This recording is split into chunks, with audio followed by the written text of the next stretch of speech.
Bride's Revenge, An Old Boy, Uptown Girls, Matchstick Men, A House of Sand and Fog, A House of a Thousand Corpses, and multiple movies with ships at sea led by captains named Jack.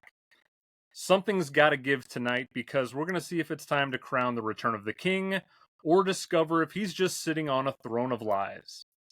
My name is Andrew, and I am your master and commander on this podcast journey into the year 2003. I welcome you back to the Revisionist Almanac, the show that gets into the time machine, takes a deep dive into past Academy Award ceremonies, and determines what the voters got right and what they got wrong. Now, this is the 11th episode of the season, and I have two first-time guests here with me. There are a couple of boss girls, and even though this is the first time they're featuring on an episode of the Almanac, this is not the first time you're going to recognize their voice on the channel. They're the co-hosts. They're the co-creators of my personal single favorite movie podcast in the entire community. Please say hello to Jennifer Hahn and Sarah Callen from Movies and Us and TV and Us. Hello, you two. Oh my I'm so gosh, excited to talk to you. So excited to be here. We are huge fans of Andrew. He's been on our show multiple times. One of our favorite guests to have, all around incredible human. So we're just so excited to be here. And we're talking about quite the movie year with 2003. So it's going to be juicy.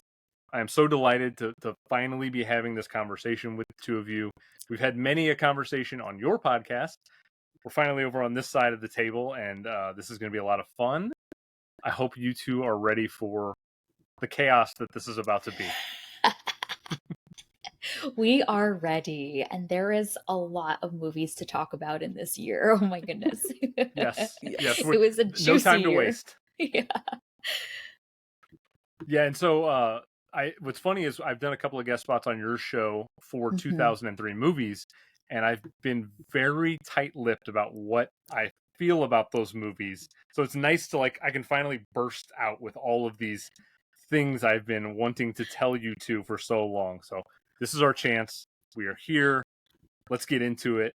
So as a reminder, the show looks back on past Academy Awards ceremonies with the luxury of hindsight, and we determine what should have won for Best Picture, Best Director, and the 4 acting categories.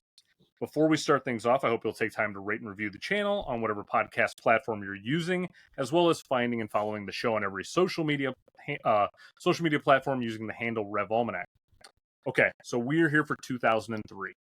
If you're unfamiliar with that year, the Best Picture winner was Peter Jackson's epic conclusion to his fantasy trilogy, The Lord of the Rings, The Return of the King.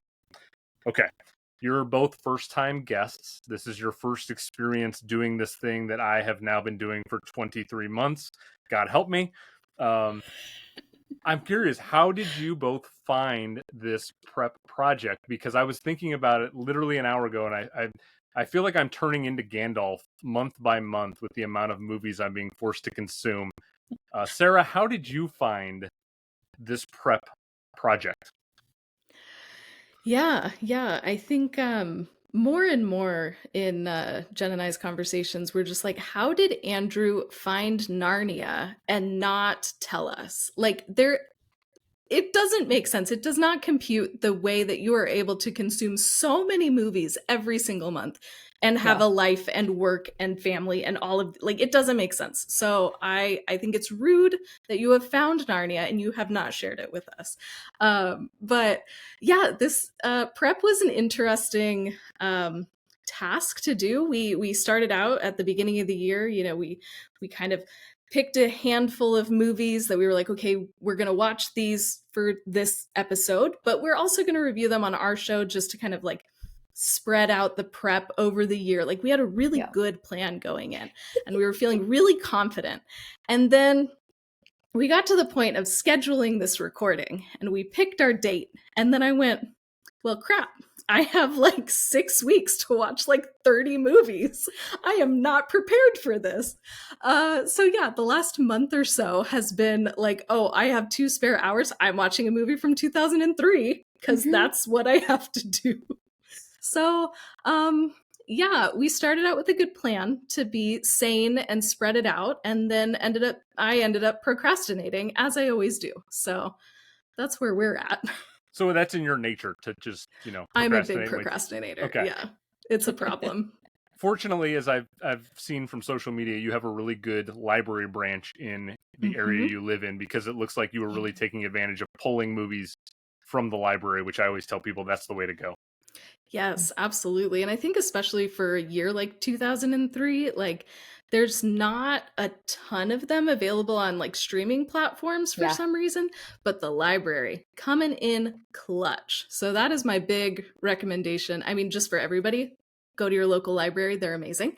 But especially if you're doing prep for this show, make sure to consult your library. And I actually found a couple of movies that weren't at my library, but were at Canopy streaming that, and I get that subscription through my library. So those are two really great resources Oh. for prep. Canopy Mhm. always comes through in the clutch. Oh, That's so yeah. good. All right. Well, Jen, how did you find this experience? You have nothing going on in your life. I'm sure you were just watching 2003 movies all day, every day. Steeped in it, yeah. Well, I think it's funny, even the process of going to the library to rent a physical piece of media to come home to watch it in is very 2000s of you. So it's an authentic viewing experience for movies of that era. Yeah, I would say we spread out about 10 movies that we reviewed on our pod. And I think we picked ones that we thought were either like iconic or really fun. And so what was left is a lot of other stuff that I feel like I was steeped in over the past like 3 to 4 weeks. And let's just say 2003 was the year of melodrama for the candidates for this awards year. And that was an emotional experience. I think it also is reflective of the time of the 2000s where perhaps we had more capacity and emotional willingness to engage on some of these really hard emotional topics and display them in full color for us to watch on screen. So it's a different time. I feel like a lot of these movies today would not be able to be made the way that they were then. So that was a whole like time travel experience almost. I feel like I was in the mindset of that time in that era, and it feels very different from now. So I think that was interesting to experience, of like steeping in a whole bunch of art from one point in time and kind of feeling that delta was fascinating.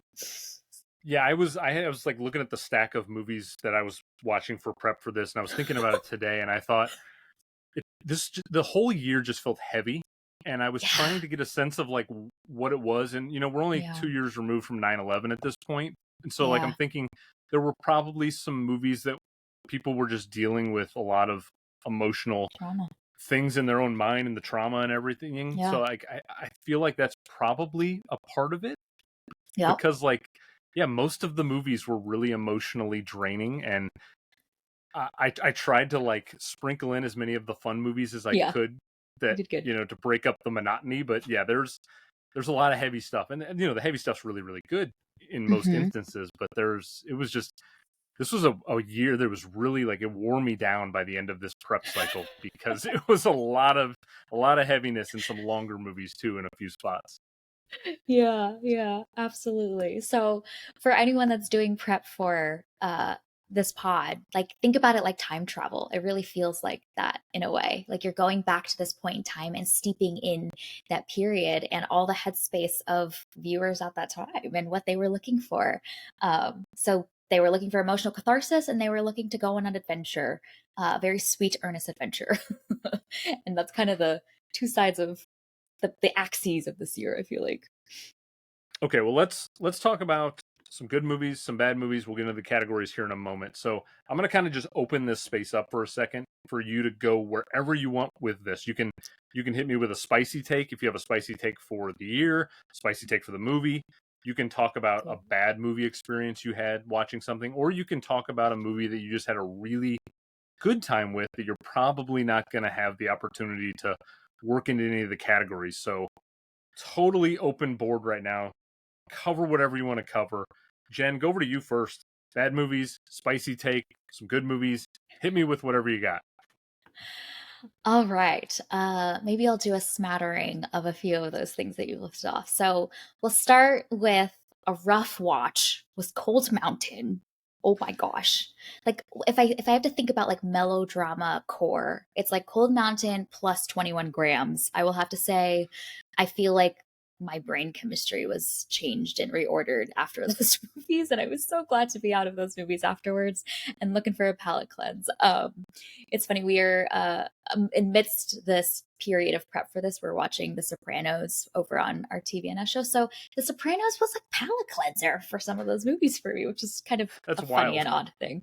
Yeah, no one ever is thinking about The Sopranos as a palate cleanser, but it was if you have just watched 21 grams. There's surprisingly, I'm so grateful for this episode and this premise and this concept that you have, Andrew, because there's movies from this year that I didn't know about or hadn't heard about or haven't seen before that are really such gems. And I feel like it would have taken me so much longer to discover these movies. So maybe this is foreshadowing for some of my picks, but City of God was a mind-blowing experience. And even reading a little bit more about the backstory of that film, I am just enamored with the vision and the intention behind that film. And that's one that I think I would have taken me probably longer to be able to see. And then I really had a great time finally getting to watch Kill Bill. It was a big movie gap for me, a film that I hadn't seen before. A lot of Tarantino I haven't seen before. So that was a joy to finally be where back, in civilization where people know about Kill Bill. And I got the chance to watch that. And we got to review it with someone who absolutely adores that movie. So those are two that really stand out to me of like, wow, experiences from this prep for the episode of things that I'm like so grateful that because of this, I got an excuse to be able to watch. And by the time this episode's up, that Kill Bill's about a month in the past now. I would highly recommend people go check out that episode, which had Cece on it from. Yes. She's done a couple of guest spots for you guys over there. It's amazing. Great episode. What's funny is, Jen, you always joke that you're sort of like a film bro at heart. So it feels like the Quentin Tarantino movies are like right up your alley because, he's like a film bro icon. And so it was nice that you finally got into the world of Kill Bill, which I'm a Kill Bill advocate for sure. Yes. Sarah, what about you? Where do you want to go? Spicy take, bad movie, good movie? Hit me with what you got. Yeah, I think like Jen, I'll do a little smattering of I'm gonna ×2 to Cold Mountain. That is a slog to get through. And I would say if you have not seen Cold Mountain, don't watch it in the year 2025. Instead, go watch Finding Nemo. It's a much better story. And there are some similar plot points throughout. So you can get the gist of what happened in Cold Mountain. Just go watch Finding Nemo and have a great time instead. Skip Cold Mountain. We don't need that in 2025. Another film that I really, really hated was 13. Nope. The Sopranos palate cleanser. I watched 13, and then The Sopranos was a reprieve from 13. I had friends who went through a lot of the things that are depicted in that film. And so just the way that the film overly dramatized everything, it was so melodramatic. I was like, I don't need this. This is not helping anybody. This is not doing anyone any good. Just stop it. So yeah, I hated that movie with a fiery passion. But on the other hand, this 2003 was such an interesting year for us to pick because I had watched a number of these films when they came out, but probably haven't seen them in 20 years. So it was really cool to revisit some of these that I had seen before and had forgotten about. So one of them is School of Rock. I loved that movie as a kid. I had so much fun with it. And honestly, I was nervous as an adult to revisit it because I thought it was going to be like cringy and bad and everything. But man, I had so much fun with that movie. Jack Black is just fully in his lane. Like, man, he is restrained enough, but has the freedom to also be his silly self. And it's just, it's so much fun. School of Rock still holds up. Would recommend.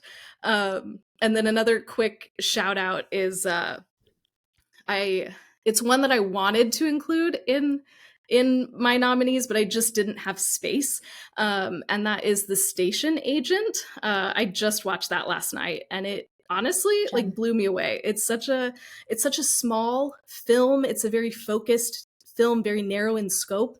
And I had a great time with it. I loved spending time with these three central characters. I was just rooting for them. Like, it's a very, very well written, well grounded, great performances in this little film that I feel like is really overlooked. So if you haven't seen it, go watch The Station Agent. It is a delight.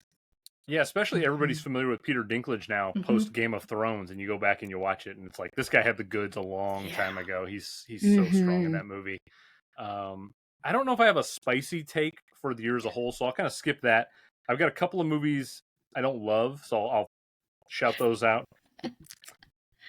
For whatever reason, I don't like movies with horses. It's just, I don't know. I have this like weird mental block where a movie with a horse at the center, just I can't get into it. So Seabiscuit, apologies, it's not my thing. Not for me. Something's Gotta Give is a movie I've never. Some people really revere Something's Gotta Give. Yeah, I just don't. I don't understand it. I don't have anything like negative to say about it, but it's just not a movie that's ever compelled me to like feel love towards it, or I don't know.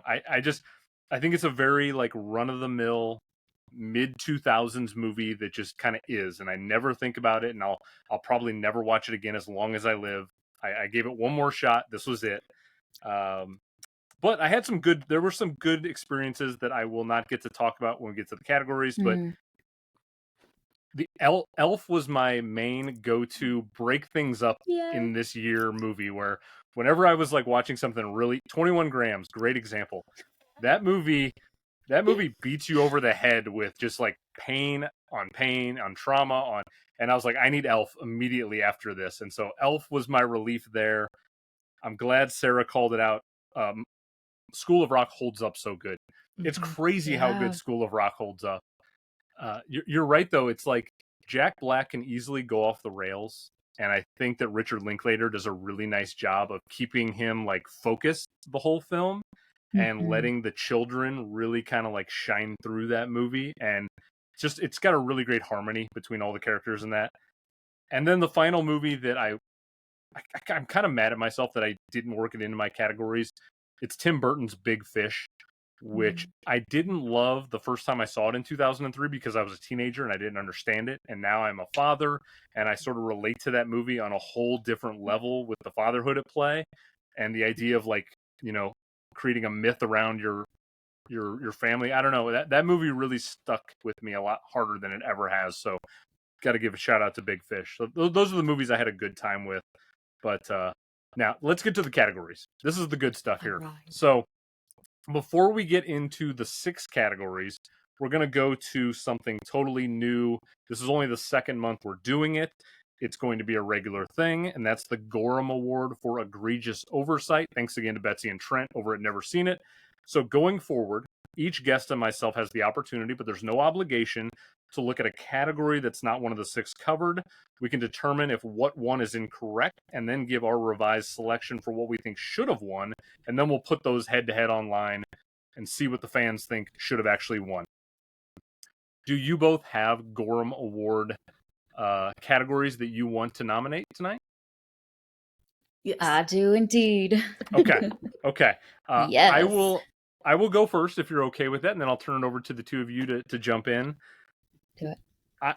I'm gonna call out best foreign language film, and The Barbarian Invasions won that year for best foreign language film. I revisited The Barbarian Invasions. It's a perfectly fine movie. I have nothing against that movie. I don't understand how in any world Brazil's City of God didn't win best foreign language movie. That's one of the best movies of the 21st century. Yes. And I don't know, it baffles me. So City of God is my nomination for best foreign language film. And so I believe that it deserved to have won the Oscar there. And so that's what I'm going to nominate right now. I'm completely in agreement with Jen, who's already praised City of God. I think the movie's just an absolute masterpiece. This will not be the last time I talk about City of God tonight, probably. So, okay, let's go over to Sarah now. Sarah, what's your Gorham Award nomination? So before I share mine, can I do an unofficial ×2 to what you just said, Andrew? The reason why I didn't go that route is I wasn't able to watch all of the nominees in that category. I was only able to get 2 out of the 5. So I didn't want to pick that one because I hadn't watched all of them. But unofficial ×2 to what you just said, because 100% you're correct. I got your vote.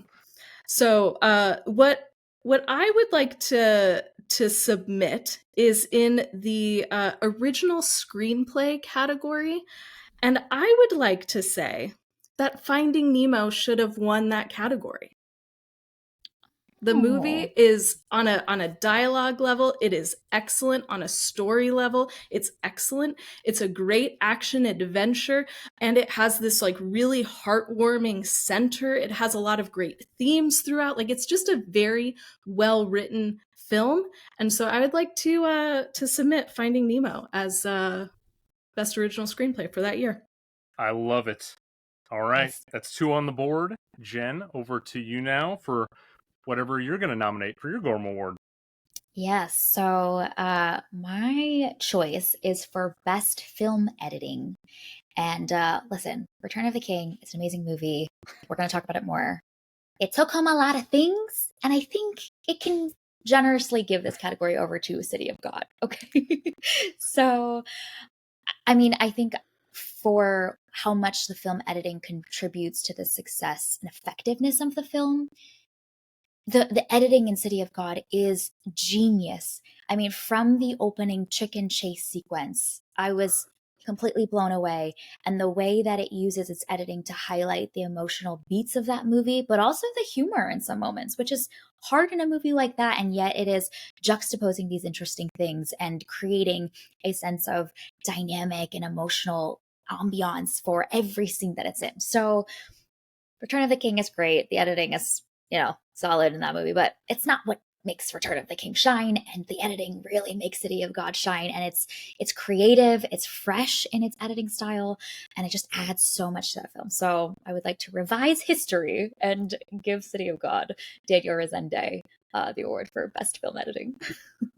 I have more to say about editing of Return of the King later. Okay. But Love all it. right, the gauntlet's already been thrown. We have 3 things that will go to votes already when we get the episode up and get online. So you've got foreign language film, Barbarian Invasions vs. City of God. You've got original screenplay, Finding Nemo vs. Lost in Translation.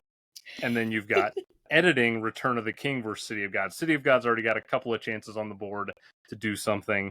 Yeah. And we're in kind of a good run right now with the show where animation's getting a lot of love, and this is making me really happy. I'm just coming off Angela Lansbury winning a revised supporting actress nomination for Beauty and the Beast, and she's the first voice actor to win on the show. And now Finding Nemo has the opportunity to scoop something else up. So this is really good. Love animation getting in the mix, because I feel like all too often the Oscars kind of just like give it its own category and put it to the side and let it be something else, and that's not fair. Mm-hmm. All right. Well, before we get into the full 6 categories, it's worth mentioning if Jen, Sarah, and myself all agree with what actually won an Oscar in any of the categories, it's going to skip the online vote. It's going to get automatic entry into the Almanac, but it's going to require all 3 of us to be unanimously behind that. We're going to list off what was nominated and won in each category. We'll wipe the slate clean. Then we'll each make our own nominations and give our own winner selection. So with that said, are you ready to get into the categories? Yeah, let's All go. right, let's do it. Okay, Let's here we rewrite go. history. All right, let's start with Best Supporting Actress first. So the actual nominees in 2003 were Shohreh Aghdashloo for House of Sand and Fog, Marcia Gay Harden for Mystic River, Patricia Clarkson for Pieces of April, Holly Hunter for 13, and the Oscar in the category went to Renee Zellweger for Cold Mountain. Okay, I'm going to be a gentleman here. It's your first time on the show, so I will happily go first and kind of set the tempo so I don't put either of you, on a ledge to be the first one to walk the plank. So I'll go first here. All right, I want to start by saying, and this is like a historic thing that always comes up on the show, female representation on film in so many years of the past is just really lackluster, where a lot of Yeah. times when I'm looking at a supporting actress field, I'm looking at like 10 or 12 names. I'm relieved to say this piece of paper I have here with my power rankings, I've got 41 different supporting actresses of all the movies I watched. I was kind of surprised by how many female performances were given this year. So I want to give a little bit of kudos to the studios in 2003 for at least giving women the opportunities to have some chances this year to showcase their talent, because all too often in years of this time period, it wasn't the case. So I've got a couple honorable mentions, and then I'll get into my 5 women that I've got revised nominees for. My first honorable mention is Emma Thompson as Karen in Love Actually. I'm a big Emma Thompson fan. I'm not a huge Love Actually fan, but I came around to it a little more this time. I've also got Christina Ricci as Selby in Monster, just on the outside looking in. I think she's dynamic in that film. I think she goes toe-to-toe with Charlize Theron the whole time there. But this is just a year where there's a really strong 5 for me, and so I couldn't quite get her in. And then my other honorable mention that I really wanted to get in my 5 was Vivica A. Fox as Vernita Green, aka Copperhead in Kill Bill Volume 1. The whole that scene is so good. It's crazy. The conversation they have in the kitchen after the fight is like top tier stuff. But again, this was just a year where I had a lot of names I could go with, and I just had 5 that I was a little stronger in favor of. So here are the women that I've got revised nominations for, and I'm going to give mine in alphabetical order by film. You can list off yours however you want to. I just always follow that particular cadence, so that's what I'll continue with here. So the first nominee I'm going to give is for Renee Zellweger as Ruby in Cold Mountain. She, of course, won that year. I think that this might be my favorite Renee Zellweger performance, just personally, because Cold Mountain's such a heavy movie that she actually breaks the film up in quite a way that like gives the movie a little bit of levity at times that was necessary for what that film is. And so I felt like she at least deserved to be in my 5. I don't have a huge problem with her win, so I've got her in as one of my nominees. My second nominee is going to go to Patricia Clarkson as Vera in the film Dogville. I'm a big fan of what she did in that film. Then I've also got Shohreh Aghdashloo as Nadi in House of Sand and Fog. Another really, really heavy film, but I think she goes toe-to-toe with Ben Kingsley and Jennifer Connelly throughout that whole film, so I had her in there. My fourth nominee is going to go to Lucy Liu as Oren Ishii, a.k.a. Cottonmouth in Kill Bill Volume 1. As much as I love Vivica A. Fox, Oren is like far more important to that story as the supporting character going up against Uma Thurman, and so I love Oren, and what she does at the table with the mobsters is fantastic, as you two covered so well on your show, and the final fight scene with Uma is incredible, so she's in there. And then my fifth nominee is going to go to Marcia Gay Harden as Celeste Boyle in Mystic River.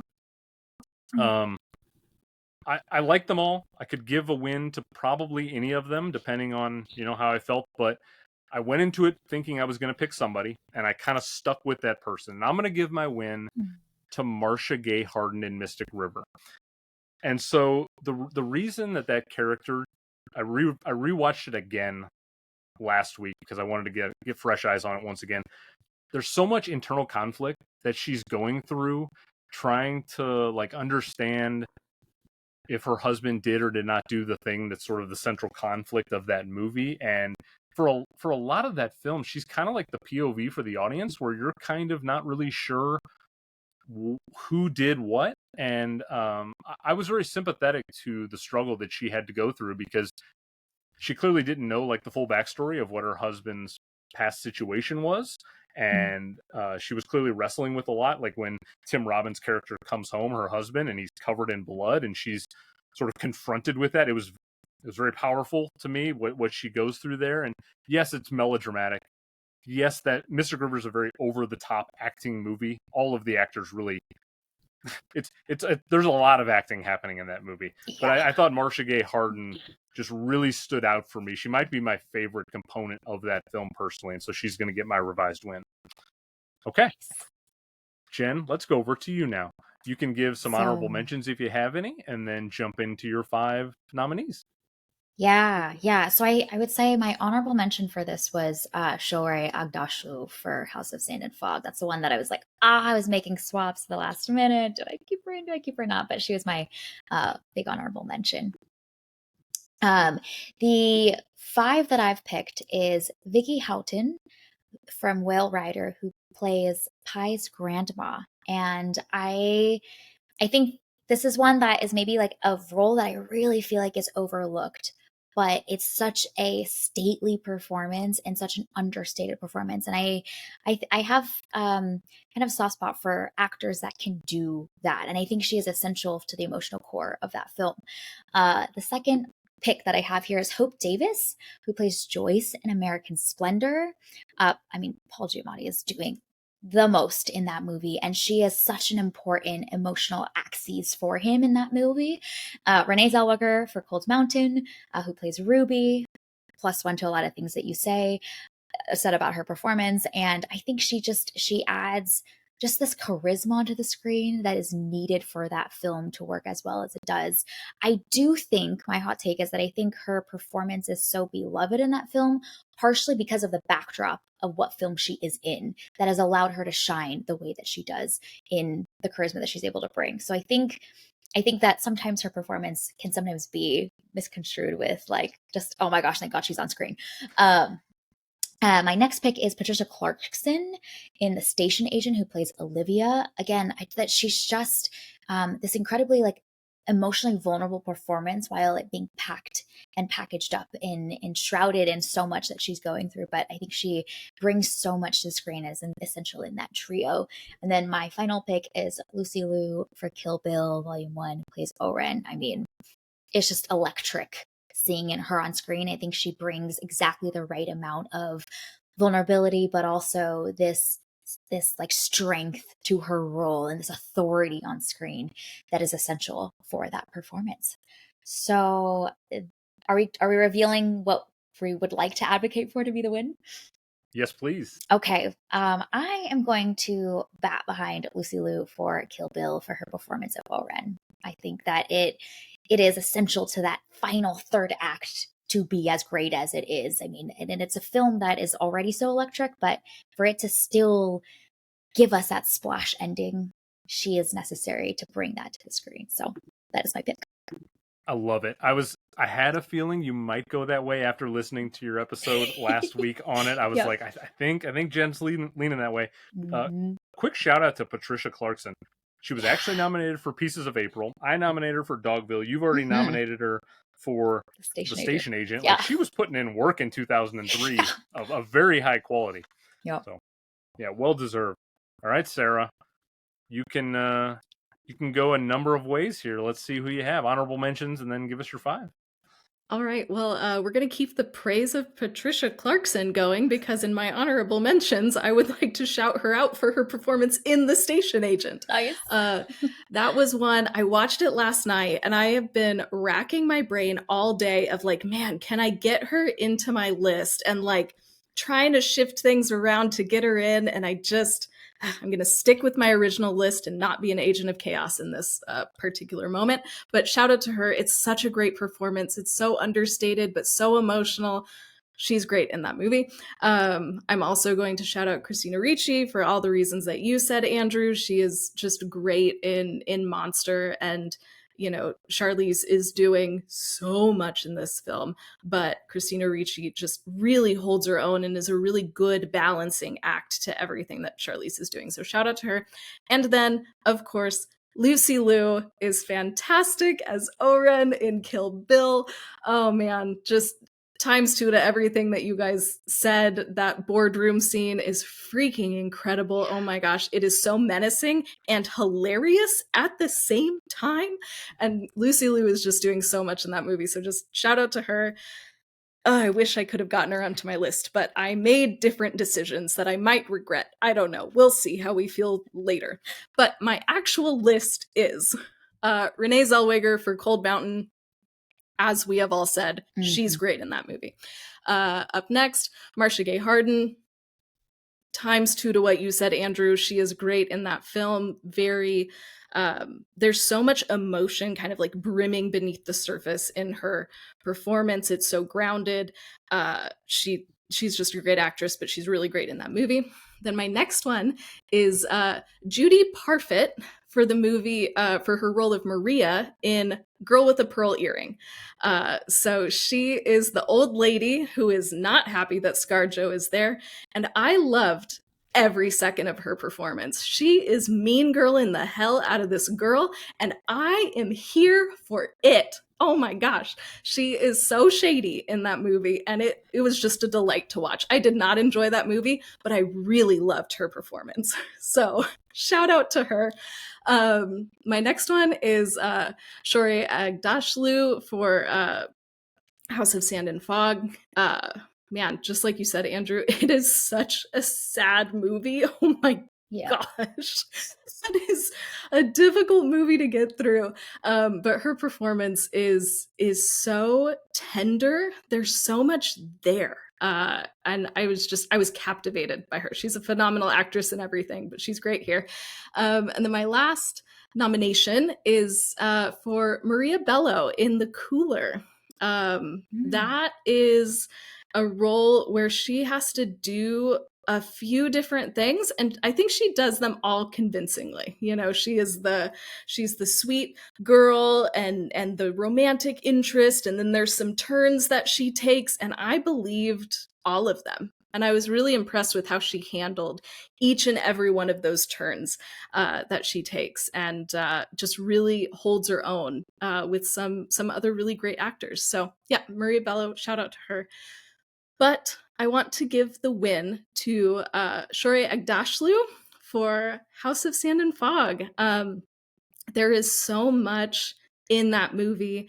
There's a lot of like big acting performances, and she is so subtle and restrained, but never loses any of that emotion. And I think for so much of the film, she is like the emotional heartbeat of the film. She is like the moral compass of the film. And I just love what she brought to that role and really making that character that I feel like if another actor had played her might have been more like two-dimensional, but she feels three-dimensional. She feels grounded. She feels like a real person. And I credit a lot of that to that performance. So I would give her the win. I love it. If it wasn't for her in that movie, I don't know if I could have like kept tethered to it, because it was honestly. There were like, that's how I felt about Renee and Cold Mountain. Yeah. They're just, every one of these movies, there's just like a real, they're all downers, and I'm just like, can one of these characters like keep me going through this dang movie? 21 Grams is the one where I'm like, no, they're all just on the floor. That's hard. I can't. Yeah. Yes. All right, we got 4 options here, so this is definitely showing the breadth of this category this year. We threw out Patricia Clarkson's name 3 different times. None of us gave her the win because this is such a strong field in this year. Gosh, it was so relieving. I've been coming off like the 70s where women had no time to shine, and these women were all on fire this year. So I don't care who wins this battle, quite honestly. All right, so when we get to the vote, there's 4 different women you can choose. You can side with the Academy. You got Renee Zellweger in Cold Mountain. You can side with me. I've got Marcia Gay Harden in Mystic River. You can side with Jen, who has Lucy Liu in Kill Bill Volume 1. Or you can side with Sarah, who's got Shohreh Aghdashloo for House of Sand and Fog. And please do yourself a favor. I know people are probably familiar with Kill Bill, Mystic River, maybe Cold Mountain. Check out House of Sand and Fog if you haven't seen it. Don't just like blindly vote. Watch the movie. I promise you'll have a really good time before you get to the vote with her. The movie, maybe not so much. Yes, with her. Yeah. Yes, specifically. That's an important asterisk of you're not going to have a good time with the movie. Yes. You'll have a good time with her because she's doing great. The movie is depressing as hell. So just prepare yourself for that. Maybe it's worth watching. Try to find like a YouTube just clipped out of her scenes, you know. There you go. You can't sue us for emotional damages because we've given you the disclaimer up front. Please email their show and not mine if you have any emotional distress. All right, let's jump over to the supporting actor side now, and we'll see where we go on this one. So the gentlemen in 2003 that were actually nominated were Alec Baldwin for The Cooler, Jaimin Unsu for In America, Ken Watanabe for The Last Samurai, Benicio del Toro for 21 Grams, and the win went to Tim Robbins for his role in Mystic River. Okay, we're going to start things off with Jen this time. So, Jen, honorable mentions. We'll get to your 5, and then let us know who you have winning the category. All right. So my honorable mention in this one is also from Mystic River, but it's not the one that won. It's actually for Kevin Bacon, who plays Sean in that film. I think it's easy to perhaps overlook his performance because we've seen that type of character done a bunch in all of that genre's types of IP and shows and movies a million times. But I actually think that he really sells the internal turmoil of that role and feeling that push-pull of the roles and responsibilities of his job, but also this like emotional tie he has to his friend. And the other two are obviously giving big splashy performances in this movie, but I think he is essential to us feeling that emotional turmoil with him. So I think he just brings a lot more to the screen, and I think it's maybe like a little bit of an overlooked role in this movie that is essential to have all three of them bringing everything that they can to each of their roles that they play in their trio. But he didn't make my final list of 5, but I wanted to give him a shout out because I think he does a lot. So a great one. I have so much like heart for this one is Ken Watanabe, who plays Katsumoto in The Last Samurai. Just a joy to see on screen. He is doing Ken Watanabe charisma, like full splash for you. He is giving us a show, and I ate it all up. So I loved every time he was on screen. He was the most interesting part of probably that entire movie. My next choice is Benicio del Toro for 21 Grams, who plays Jack Jordan. I mean, he sells the like tortured soul and a movie about tortured souls, but I think there's a softness to his performance that was surprising and welcome in when he's surrounded by everyone else that's doing a lot of big A acting. I just thought that his performance was more nuanced than his role was honestly written, but he kind of brings what Benicio does, which is there's a depth to his role. My next choice is Alexandre Rodriguez, who plays Rocket in City of God. I think he is in the entire film, and he's this quieter character, but there's so much that I felt he would always draw my eye in whenever he was on screen of what is this boy thinking and feeling. You can feel that constant like observation of his environment that he's taking in, and he just does an incredible job really bringing that like audience stand-in to that movie that I think is important and essential. So I thought he delivered an amazing performance. My next choice is Dimon Hansu, who plays Mateo in America. I mean, this is a heart-wrenching performance, so I think it speaks for itself. And it's not my favorite movie in general, but he is probably the best part of that film. I don't know what to do with that movie, to be honest. Like, it's this weird tonal mix that I still am like perplexed by, but I think he does what he needs to do in that film and brings that emotional depth. And then my next one is Andy Serkis, who plays Gollum in Return of the King.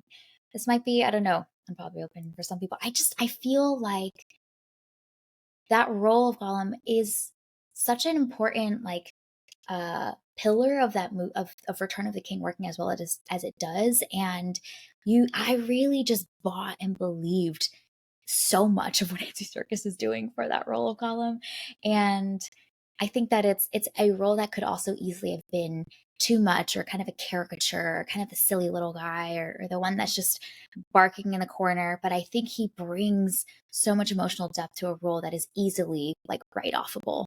So those are my 5 picks. I'm ultimately going to give it to Alexandre Rodriguez for his role as Rocket.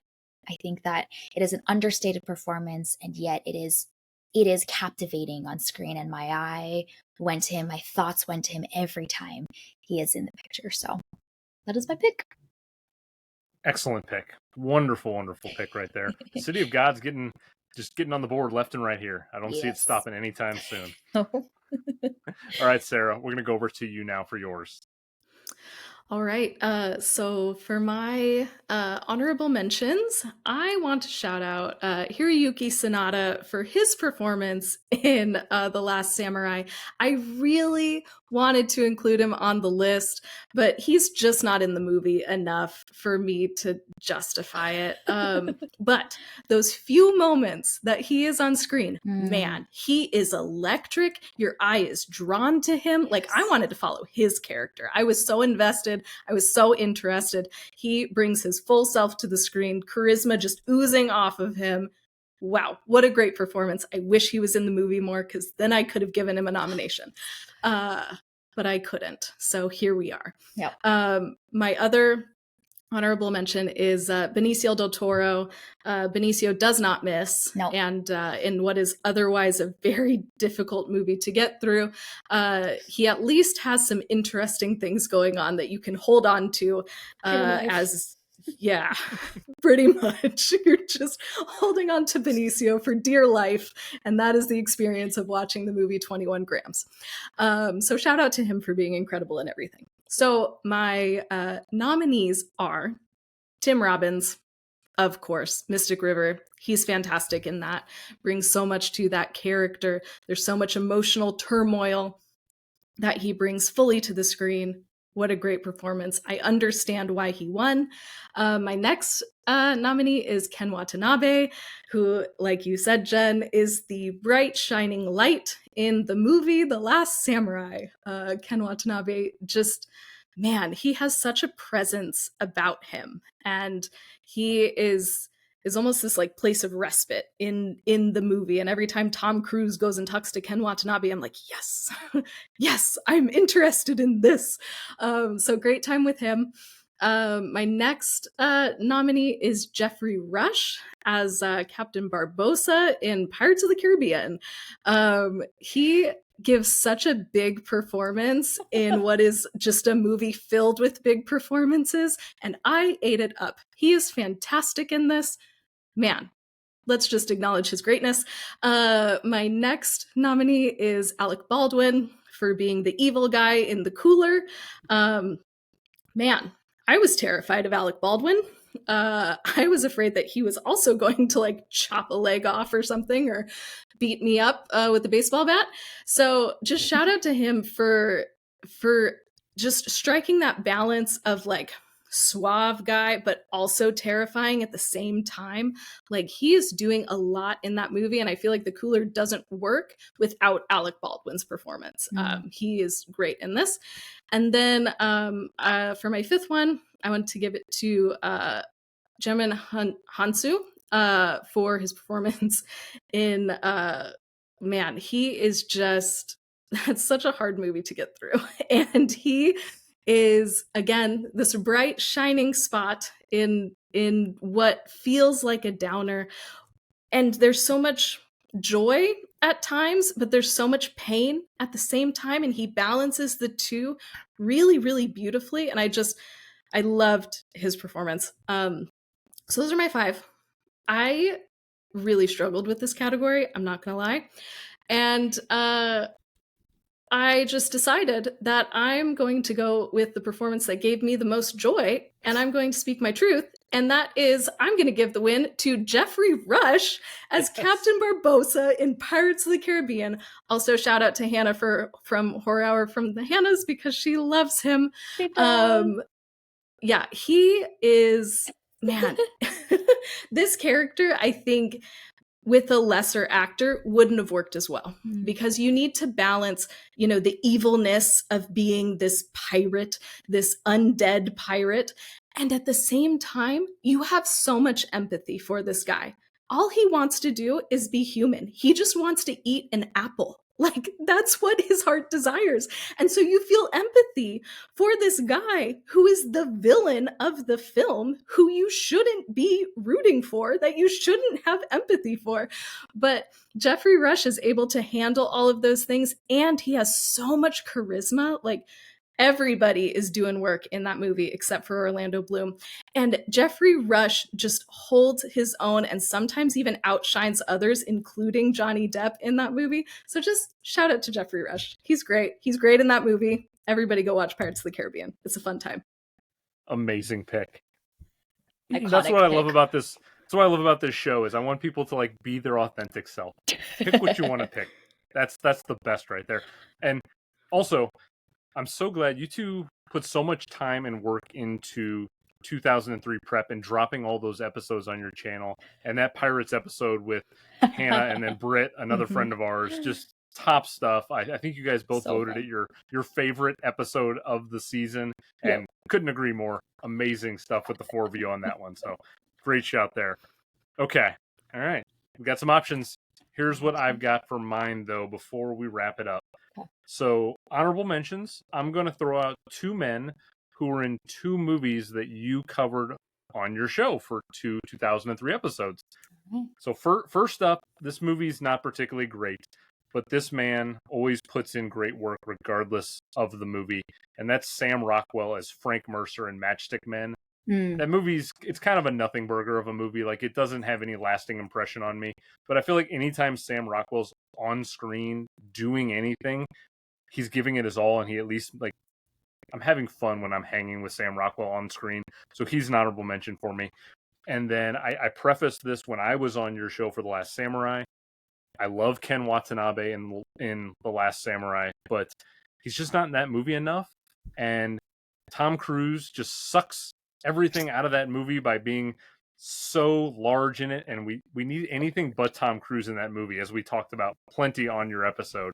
So I couldn't get Watanabe in there. I wanted to, but I couldn't. So here's the five guys I have. Okay. I've got Paul Bettany, who plays Tom Edison Jr. in the film Dogville. Second time I'm mentioning that movie. I'll say some more stuff about Dogville later, but I think Paul Bettany's really, really good. Most people just think of him as the Vision now from the Marvel Universe, but I think Paul Bettany's a pretty extraordinary actor when I really kind of dive into some of his deeper work. Second nomination, I thought I was going to be the only one nominating him. I'm so glad I'm not. I've come close before. Andy Serkis for Lord of the Rings, Return of the King. The work that he does it's like he reinvented the acting with his mocap work. Like, now it's replicated by so many others in Planet of the Apes movies and everything, but he like created an entirely new form of acting with what he did. Mm-hmm. And I always forget when I go back to Return of the King that we actually get him in live action as well as, playing Gollum in CG. And so I'm like, oh yeah, I always forget that Andy Serkis is actually, his face is in the movie too. So he's in my five. Tim Robbins as Dave Boyle in Mystic River. Obviously, he won. I think he gives a tremendous performance in there. My fourth nominee. This is my Jeffrey Rush pick. Like Sarah, I'm going Will Ferrell as Frank the Tank in Old School. That is such an iconic comedic performance for me. That like kind of put Will Ferrell on the map post SNL, where that sort of like was the jumping off point for him to eventually do Talladega Nights and Step Brothers and all of those things. And I just think he's fully committed to the comedic act that he's doing in Old School. And then my fifth nominee is Benicio del Toro in 21 Grams. He's incredible. This is the third time I've nominated Benicio on the show. I nominated him for Fear and Loathing, Sicario. We're literally just on the heels of One Battle After Another coming out, depending on who has not seen that. Benicio is surely going to find himself in the conversation again in the spring for another acting nomination, I would anticipate. But at the end of the day, this was just like supporting actress. The person I thought I was going to pick, I stuck with at the end, and it's the same movie. And I'm going to stick with Tim Robbins in Mystic River. I think that this movie is an actor's showcase. The script is what it is. Clint Eastwood's direction is perfectly fine, but I feel like the actors all propel this movie to being something better than it probably would be if it had lesser hands involved. And I just think what Tim Robbins' character goes through in that movie is torturous.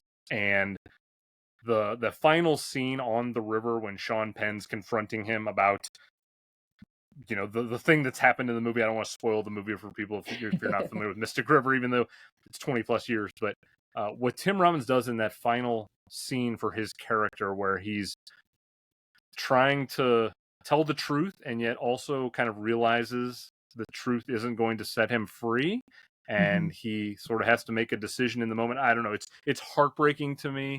It's just, I could never put my shoes in that character, but I feel like Tim Robbins almost gets me to the point where I can feel like I'm in that position. And I went back and I rewatched Tim Robbins' acceptance speech, and I was moved because he took the time to acknowledge the people out there that have gone through that traumatic experience that his character goes through, and how it's okay to tell people your story and accept what you've gone through and seek counseling. And I thought that was a really courageous thing to do 22 years ago for Tim Robbins to be so kind of upfront about sexual assault and sexual violence and things of that nature. And so, yeah, Tim Robbins in that movie is just, he's dynamite.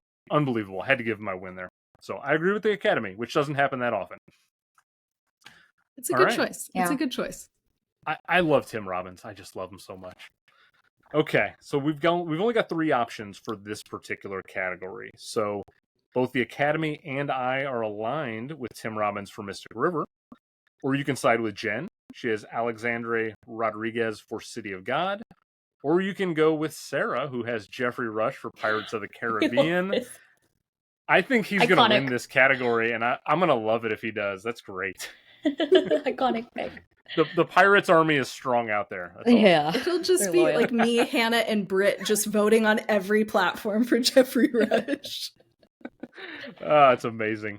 All right, let's go over to the lead actress category now, and we'll keep things moving. So the nominees in 2003 were Samantha Morton for In America, Diane Keaton for Something's Gotta Give, Naomi Watts for 21 Grams, Keisha Castle Hughes for Whale Rider, and the Queen that night was Charlize Theron for Monster. Okay, Sarah, your turn to lead us off this round. All right. So in my honorable mention, I want to shout out Keira Knightley for her performance in Pirates of the Caribbean. I love that movie, and as the principal woman in that film, she absolutely holds her own, and she gives a really solid performance. I was surprised, revisiting it again as an adult, and how much she's actually doing in this film that I didn't appreciate when I was a kid when that came out. So yeah, just shout out to her for everything she's doing in that film. I think it's one of those performances where she's doing a lot, but she's doing it so effortlessly that it's easy to overlook it. So shout out to her. But my nominees are Charlize Theron for Monster. She does so much in that film. Revisiting that, I was blown away by her performance all over again. So I had to give her the nomination. Uma Thurman in Kill Bill. She has to do a lot in that film. And we see so many different sides of the bride all throughout the film as she is in different points in time, as she's learning different things. She does the emotional stuff really well and the physical stuff really well, just all around. Fantastic Uma performance. Next is Audrey Tautou in Dirty Pretty Things. That is a really understated performance.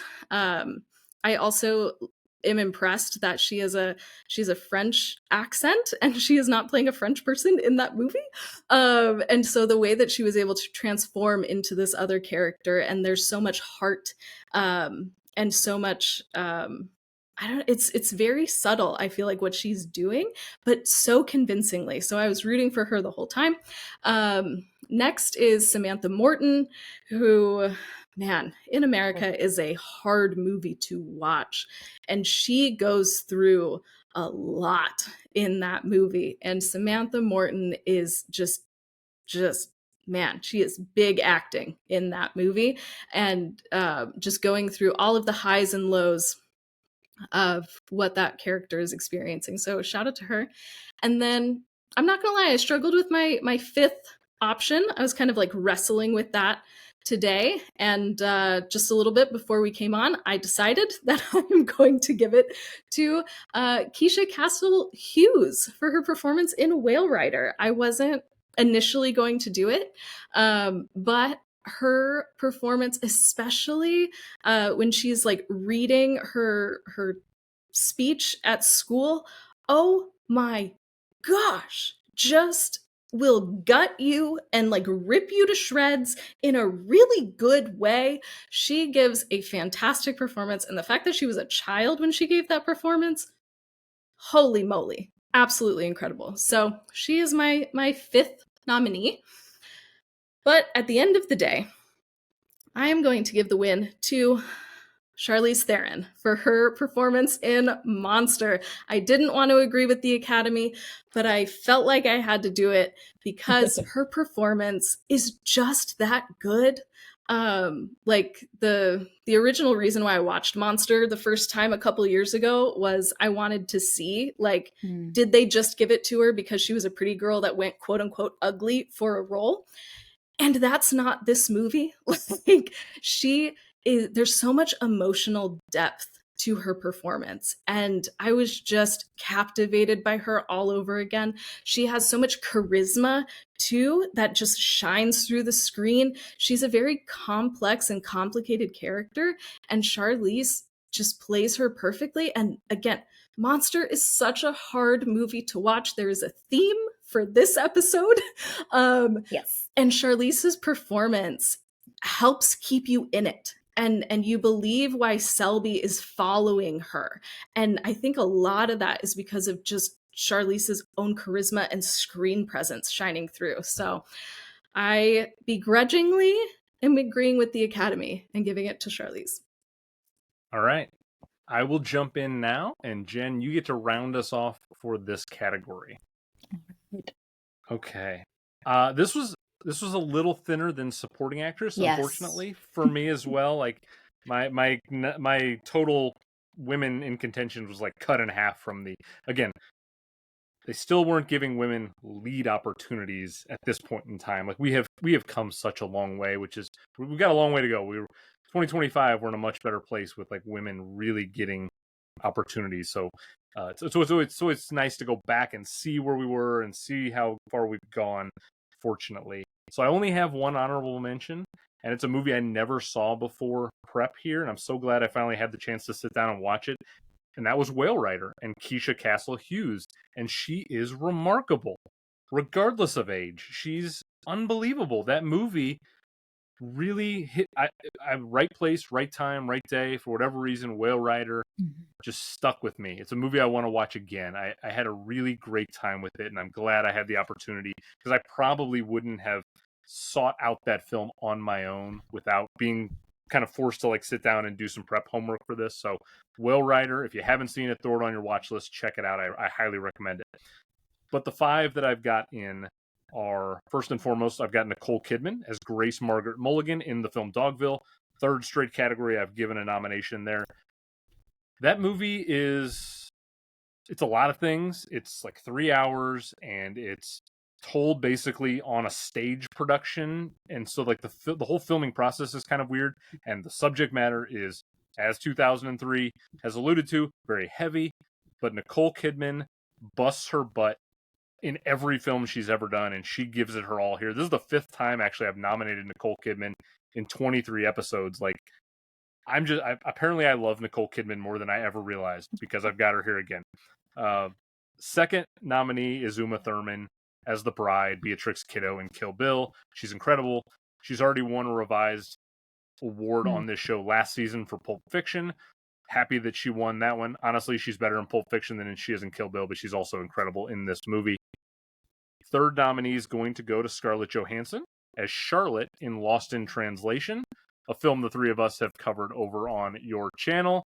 I am sure I said plenty of wonderful things about Scarlett there. I haven't revisited that episode, but I love what she does in that movie. She just brings a real balance to what Bill Murray's doing, and their chemistry is really natural. And what she's doing at her age, going up against Bill Murray, who's very seasoned at that point in his career, is really impressive, and she commands the screen from such a young age. Fourth nominee is going to go to Naomi Watts for 21 Grams. Heavy movie, but Naomi Watts pulls a lot of weight in there.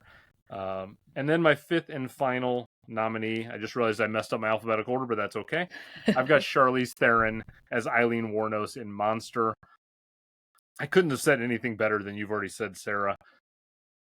This was the third straight category where the person I thought I was going to give the win to, I gave the win to. So, sensing a theme with myself on this prep experience, it's Charlize Theron as Eileen Wuornos in Monster.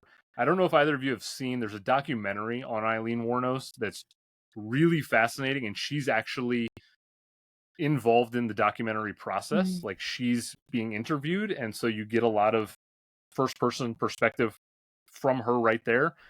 And what Charlize does so well in this movie is it's not just like somebody doing a carbon copy impression of Eileen Wuornos. She's sort of like inhabiting her spirit, but still kind of crafting something all her own. And Charlize Theron is not in this film. She has transformed in a way that very few actors transform themselves into a performance. Obviously, the makeup is a huge component of it, but I don't know.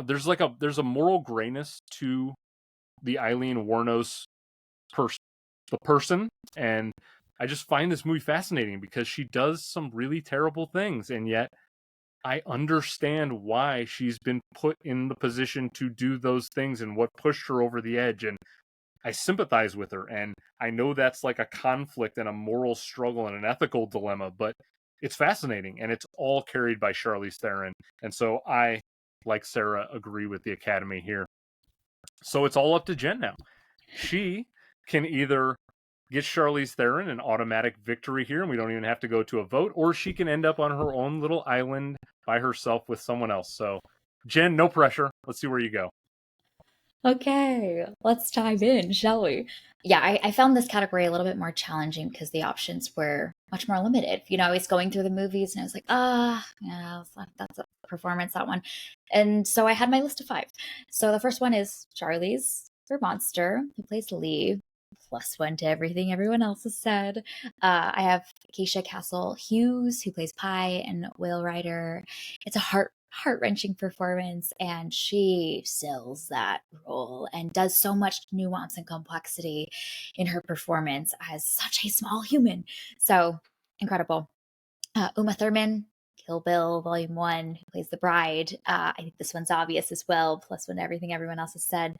ScarJo for Lost in Translation. I was a little reluctant for this one, but I think it is worthy of it because this movie doesn't work without all of the subtlety of what she's doing to sell this complicated relationship that she has with Bill Murray in this movie. So for that, I think she deserves a nomination here. And then my last pick is Samantha Morton in America, who plays the mother in that movie. I think it's really fascinating to see in the first act of that film how much just the camera on her with her small glances and her facial expressions that are much more understated are already speaking volumes for what she's thinking and feeling. So it's fascinating to see the way the camera and the way the director manufactured a lot of those shots to have her you feel her opinions in her mind without her having to say much or do much until the second half of that film. So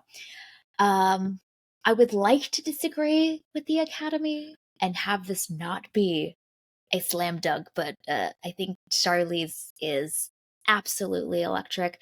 I typically don't like to give the awards to big A acting because I think it's an obvious thing, and I think a lot of actors look for roles to do the big A acting to get their big win. But in this case, it is so good. And it's a role that could easily lean too heavily into melodrama, and she still has it so grounded. And I think that was a challenging task to do with the story and the script that she was given. So that vulnerability that she has in that role, in the scenes where she is big and larger than life, and yet she's so tender, it's quite impressive how she's been able to do that. So unfortunately, I think for this one, we agree with the Academy, so they got something right. This is, for the record, if people aren't caught up with every single episode, this category is the most frequent one where we have unanimous victories. I think this is the maybe the 6th or the 7th time we've had agreement. And maybe it's because this is the category that historically has the smallest field, and so we end up with the same one. But for whatever reason, this is the most frequent unanimous category. And so Charlize Theron, Monster, locked in with the win there. Really quickly, I haven't had a chance to mention this movie, but you two have mentioned it a few times, and I'm kind of right on board with you with In America. I don't even know how to talk about that movie because it didn't really make a whole lot of sense to me. I don't know. I watched it one time and I was like, I don't think I'm gonna really have a whole lot to say about this movie because it kind of lingered, but it didn't really go anywhere for me. So very strange tonal whiplash in that movie. I was taken for a whole ride. It was like, oh, we're doing the sweet family thing, and then it feels like a 2000s like comedy movie of the family coming to America, and then it's like really serious and really intense and emotional, and you're like, oh my god, I was not prepared. At least in 21 Grams, you know what it's gonna be. This one, you're just smacked in the face randomly with it. So I wondered after watching it, like what that movie would be like if it wasn't told through the kids' perspective, and if it was like more focused and like told from the adults' perspective. Maybe that would have worked a little bit better and not had that kind of like weird tonal whiplash, because that was an odd experience to get through. There's a lot of good stuff in there though, so I felt so conflicted after watching it, but I that's kind of the conclusion that I've come to is kind of positioning this as through the kids' lens, kind of leans itself into some of those weird tonal moments. But I don't know. Maybe it's just me. No, that's a good way to. I never would have thought about that idea of that sort of causes the sort of whiplash you get as a viewer between it, because I guess if you're a kid, you sort of feel those large emotional swings one way or the other. That's interesting. Maybe I need to go. I don't know if I'll go back and watch it again. Maybe I need to go back and watch it again now. Nope. I'm good. Don't do it. Okay. You're fine. Okay. I've got another 1,000 to watch anyway. Exactly. So. All right, Charlize, you are in. That is her second lead actress revised win. She also won last season for a 2005 film called North Country. If you've not seen North Country, highly recommended. She's phenomenal in there, playing a woman who's sort of in a man's world with her job, and she's working with the union to try to get a better environment for the workers. Really strong film there as well. Okay, let's go over to the Best Actor category now. So the nominees in 2003 were Jude Law for Cold Mountain, Ben Kingsley for House of Sand and Fog, Bill Murray for Lost in Translation, Johnny Depp for Pirates of the Caribbean, The Curse of the Black Pearl, and the man of the honor that night was Sean Penn for Mystic River. It will be back to me to start things off here. So as far as honorable mentions, I've got a couple. I've got Paul Giamatti as Harvey P. Carr in American Splendor. Giamatti that guy is just, I love him and everything, whether it's The Holdovers more recently or something like playing this real life person, Harvey P. Carr. Now, American Splendor, it's a very experimental movie, and I don't know if it necessarily works as a full piece of filmmaking, but I think Paul Giamatti is worthy of mention there. And then my other honorable mention was Peter Dinklage as Finbar McBride in The Station Agent. We've already covered how great he is in The Station Agent, so very wonderful. As for the actual 5 guys, though, here are the ones I have in there. So first up, I have Bill Murray as Bob in Lost in Translation. Again, said plenty about Bob over on your show. I'll have a link in the description so people can go over and check out the Lost in Translation Movies and Us. Second nominee is Russell Crowe playing Jack Aubrey in the film Master and Commander: Far Side of the World. I don't know if I like him or Johnny Depp more as the pirate Jack in 2003, but we'll get to that. Third nominee is going to be Sean Penn as Jimmy Markham in Mystic River. That is capital A acting, if ever there is such a thing as capital A acting. I think he's really good capital A acting, but he's not going to get my win. I'll preface that right now. Juicy. Yeah. Fourth nominee is going to go to Choi Min-sik, who plays Odesu in the film Old Boy. Love, Oh my love, gosh. love Old Boy. And then my fifth nominee is going to go to the other Captain of the Year, Johnny Depp in Pirates of the Caribbean. I don't particularly love Johnny Depp on a human level. I'll say that perfectly clearly right now, but it's hard to deny what he does as Captain Jack Sparrow in that movie. So he's in my 5. We are going to be 4 for 4 now with who I was going to pick pre-prep and who I'm picking right now. And that is the man that I think even in 2003 was convinced he was going to win the Oscar that year because it was such a different performance than he had given for decades at that point in his career, and that is Bill Murray in Lost in Translation. It's just such a different approach to what we all knew and loved of Bill Murray in 2003, and there's a lot of autobiographical stuff I think baked into his character where he's this older man trying to, wrestle with this idea that he's, and his character is a celebrity and he's trying to deal with like being an aging celebrity and where he's at in his own career. And there's a lot of Bill Murray in there. And I think that this paved the way for the next leg of his career over the last 20 years to be able to do Broken Flowers. And there are other films in his filmography since then that he's been allowed to ping pong. And so I think this was the great dramatic turn for Bill Murray. And as much as Sean Penn acted the heck out of Mystic River, it is just too over the top. I had to dock him points for the amount of over the top Sean Penn went. So Bill Murray's my win here. Okay, let's go over to Jen now for her nominees. All right. So I will say my honorable mention. I'm so sorry, Sarah. This didn't make my 5, but it's Johnny Depp for Pirates of the Caribbean. It's all good. Speak your truth. No need to apologize. I'm here for this. It's an incredible performance. It's iconic. It is like pop culture, fodder for decades to come. But I ultimately went with these 5. So the first one is Douglas Silva, who plays Lil Dice in City of God.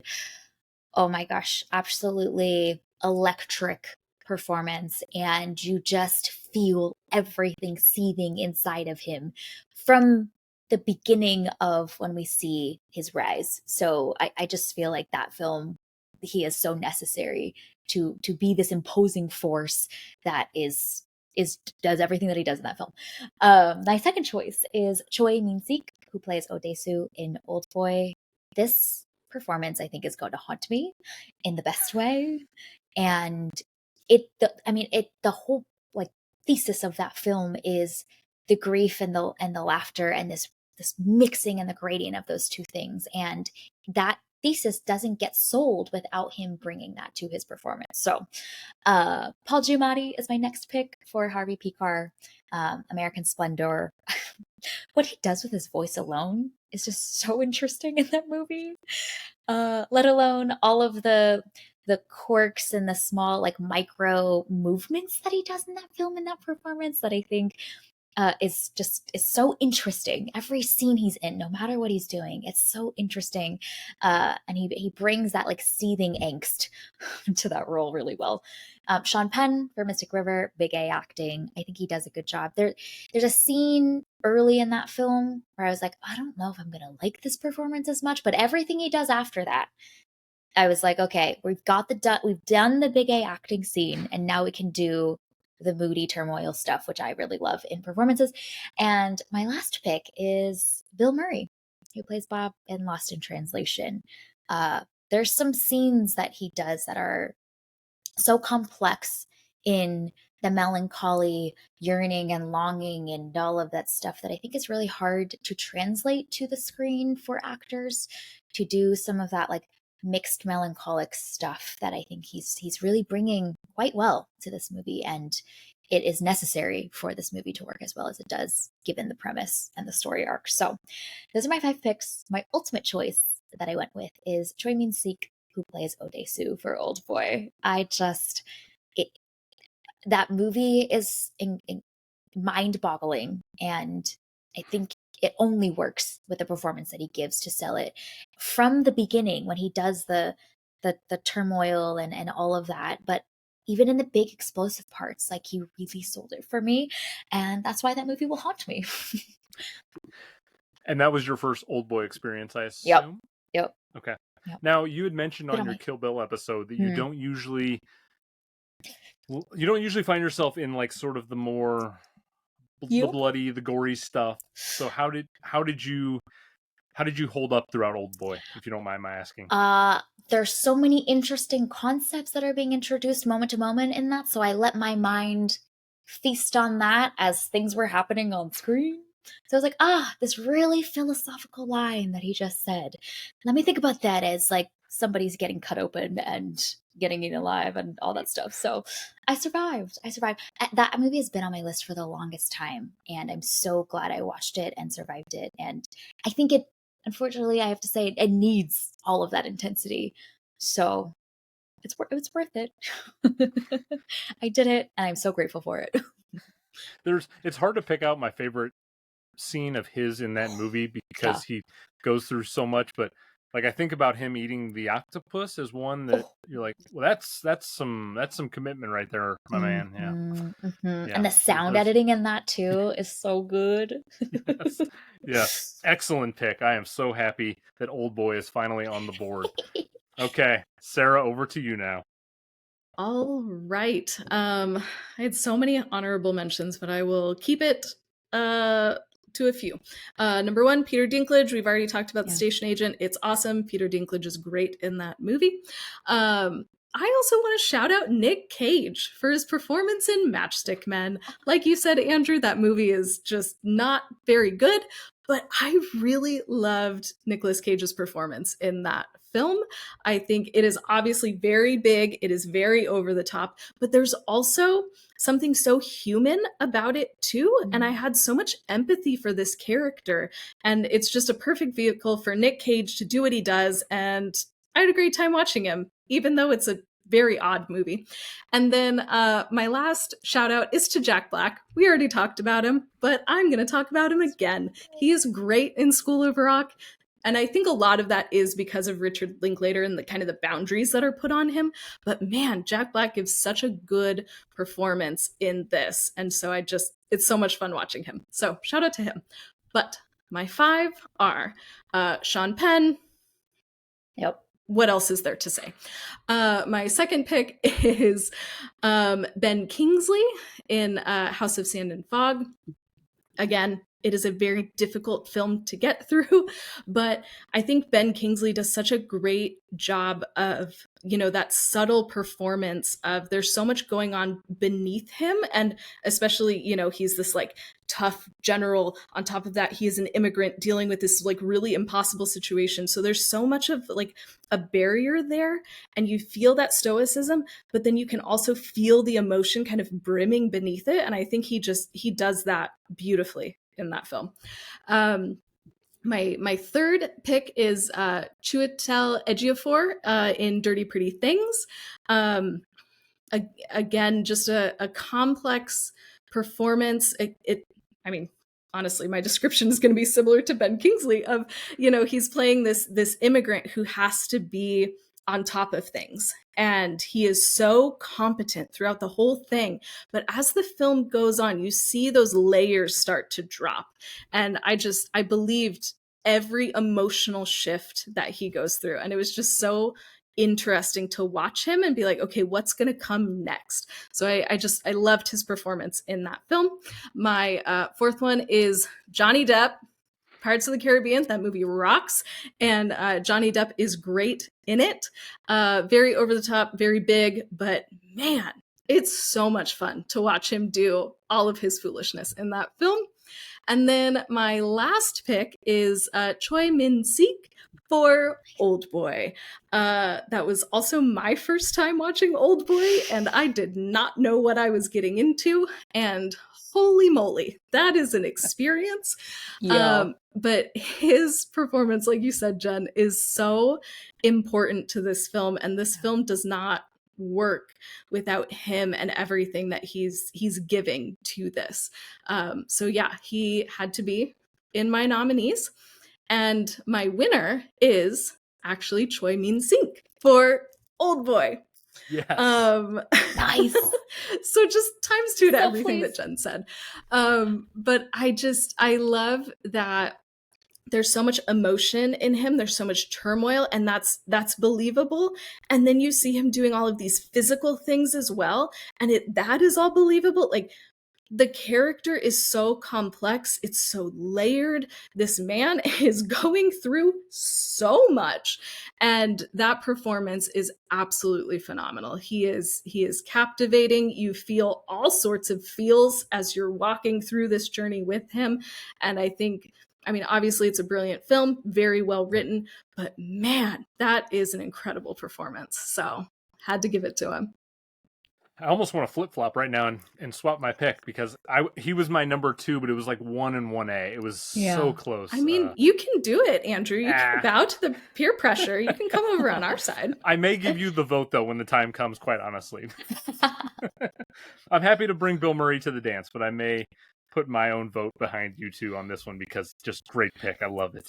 And this is not the first time that Choi Min-sik has been mentioned on the show. He's in this remarkable film from 2010 called I Saw the Devil, which I would highly recommend if you want to watch more of his work and what he can do on different ends of the spectrum, because he plays a serial killer in that film, which is a whole different avenue than what he's doing in this movie.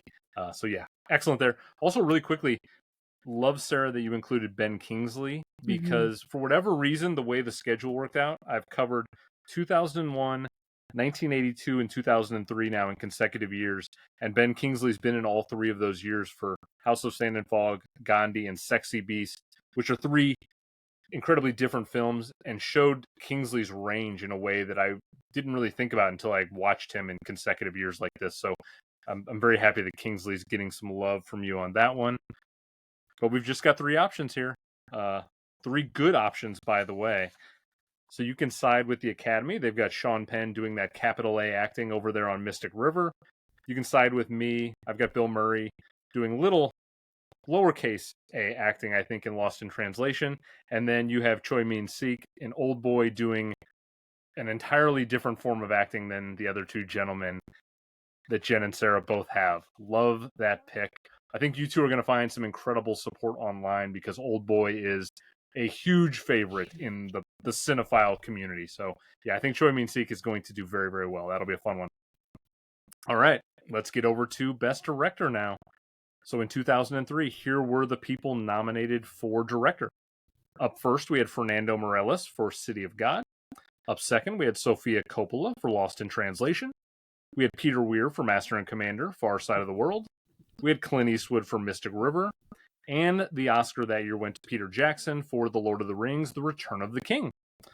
Okay, Jen, I'm going to have you start us off on this one. All right. I have 2 honorable mentions for this one. The first one is Peter Weir, who does Master and Commander.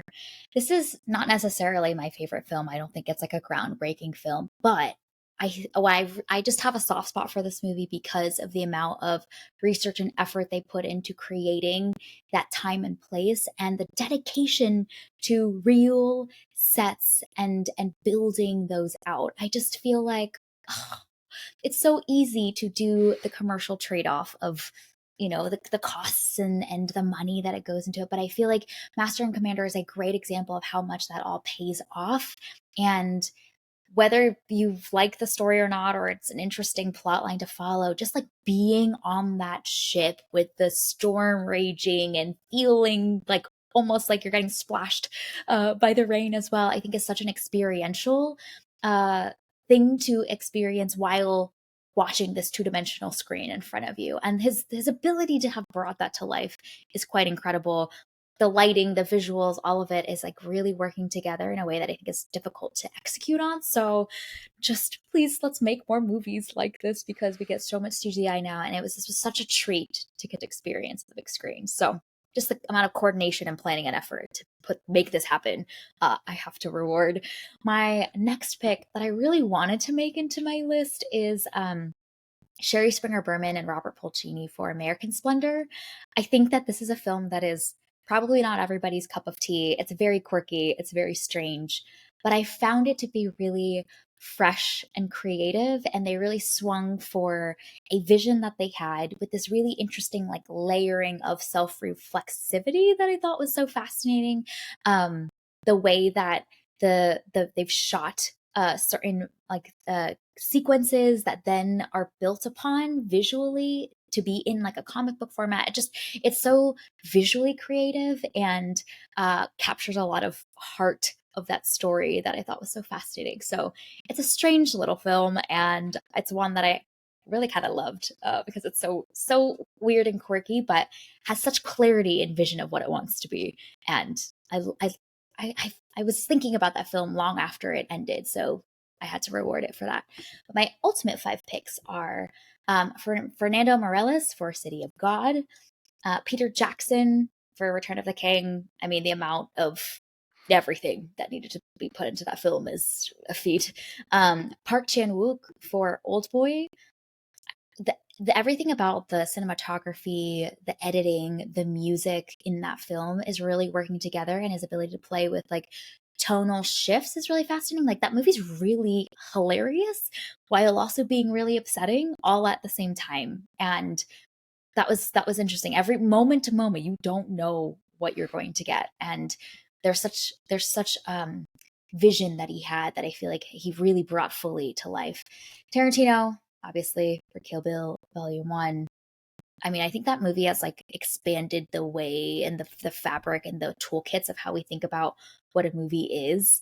The way that film has also like transcended beyond film into music and art, visual art is fascinating. And so breakthroughs of that film is must be rewarded. And then I had to include this purely in principle, Sofia Coppola for Lost in Translation. I mean, it's not necessarily my favorite film, but she is exploring something that I think was not put to the screen so frequently for this time. And for that, I have to make sure that she is rewarded for it. So this is the one that I debated so much with America's Splendor is I just got to give Sofia Coppola this. And it is such a representation of, I think, that the ideas that she's fascinated by, the types of relationship that she's fascinated by, that are complex and kind of twisted, but also speaking to something about the human yearning for something and for connection that I think is essentially put to the big screen. So my ultimate pick, though, is Fernando Morales for City of God. I think the fact that I didn't say much about it when I said it and listed it off probably gave it away. I thought that was my pick because I was going to come back to it. I always do that. Yeah, I'm like, oh, that one, nothing to say here because I'm about to like gush about it in about 2 minutes. But man, I think everything about I did not as hard as this film is to watch, I did not want it to end. And it's rare to be this sucked into a film for me, not in a theater. And I was absolutely enamored with this movie. Just it's so grounded in realism, it's gritty, and yet it also has such emotional depth that it's willing to explore without leaning into melodrama. I think the use of voiceover is actually like really essential to this film, which usually kind of bugs me about films, but is necessary for us to like have a guide into this difficult world.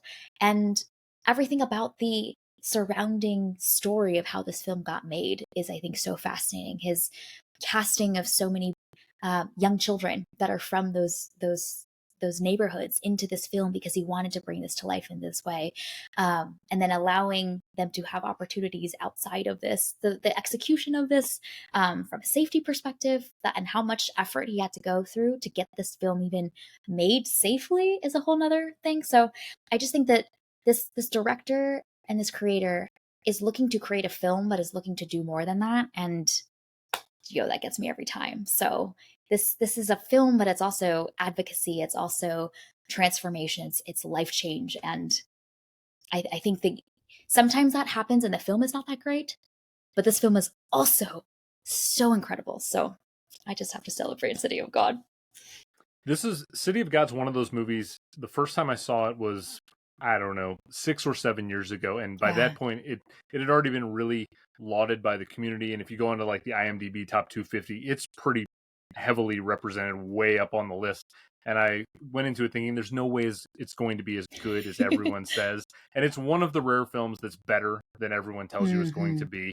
At least for me, it was like wow, I can't believe I love this movie even more than everyone told me I would. And so, yes, Fernando Morales, great stuff. Okay, Sarah, over to you. All right.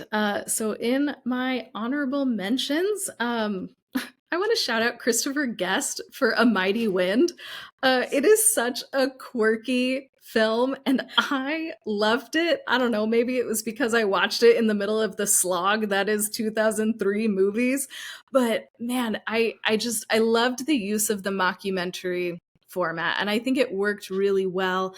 And to pull that format off well, I think is very, very difficult. So shout out to him for all of his good work in that film.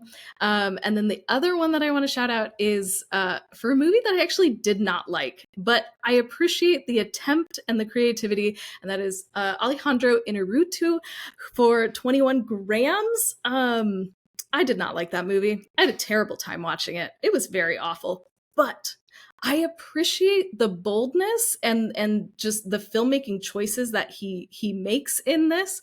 And I don't think it quite works in that film, but it's one of those where you can see him playing with some things that he'll figure out along the way, and he does a lot better in other movies.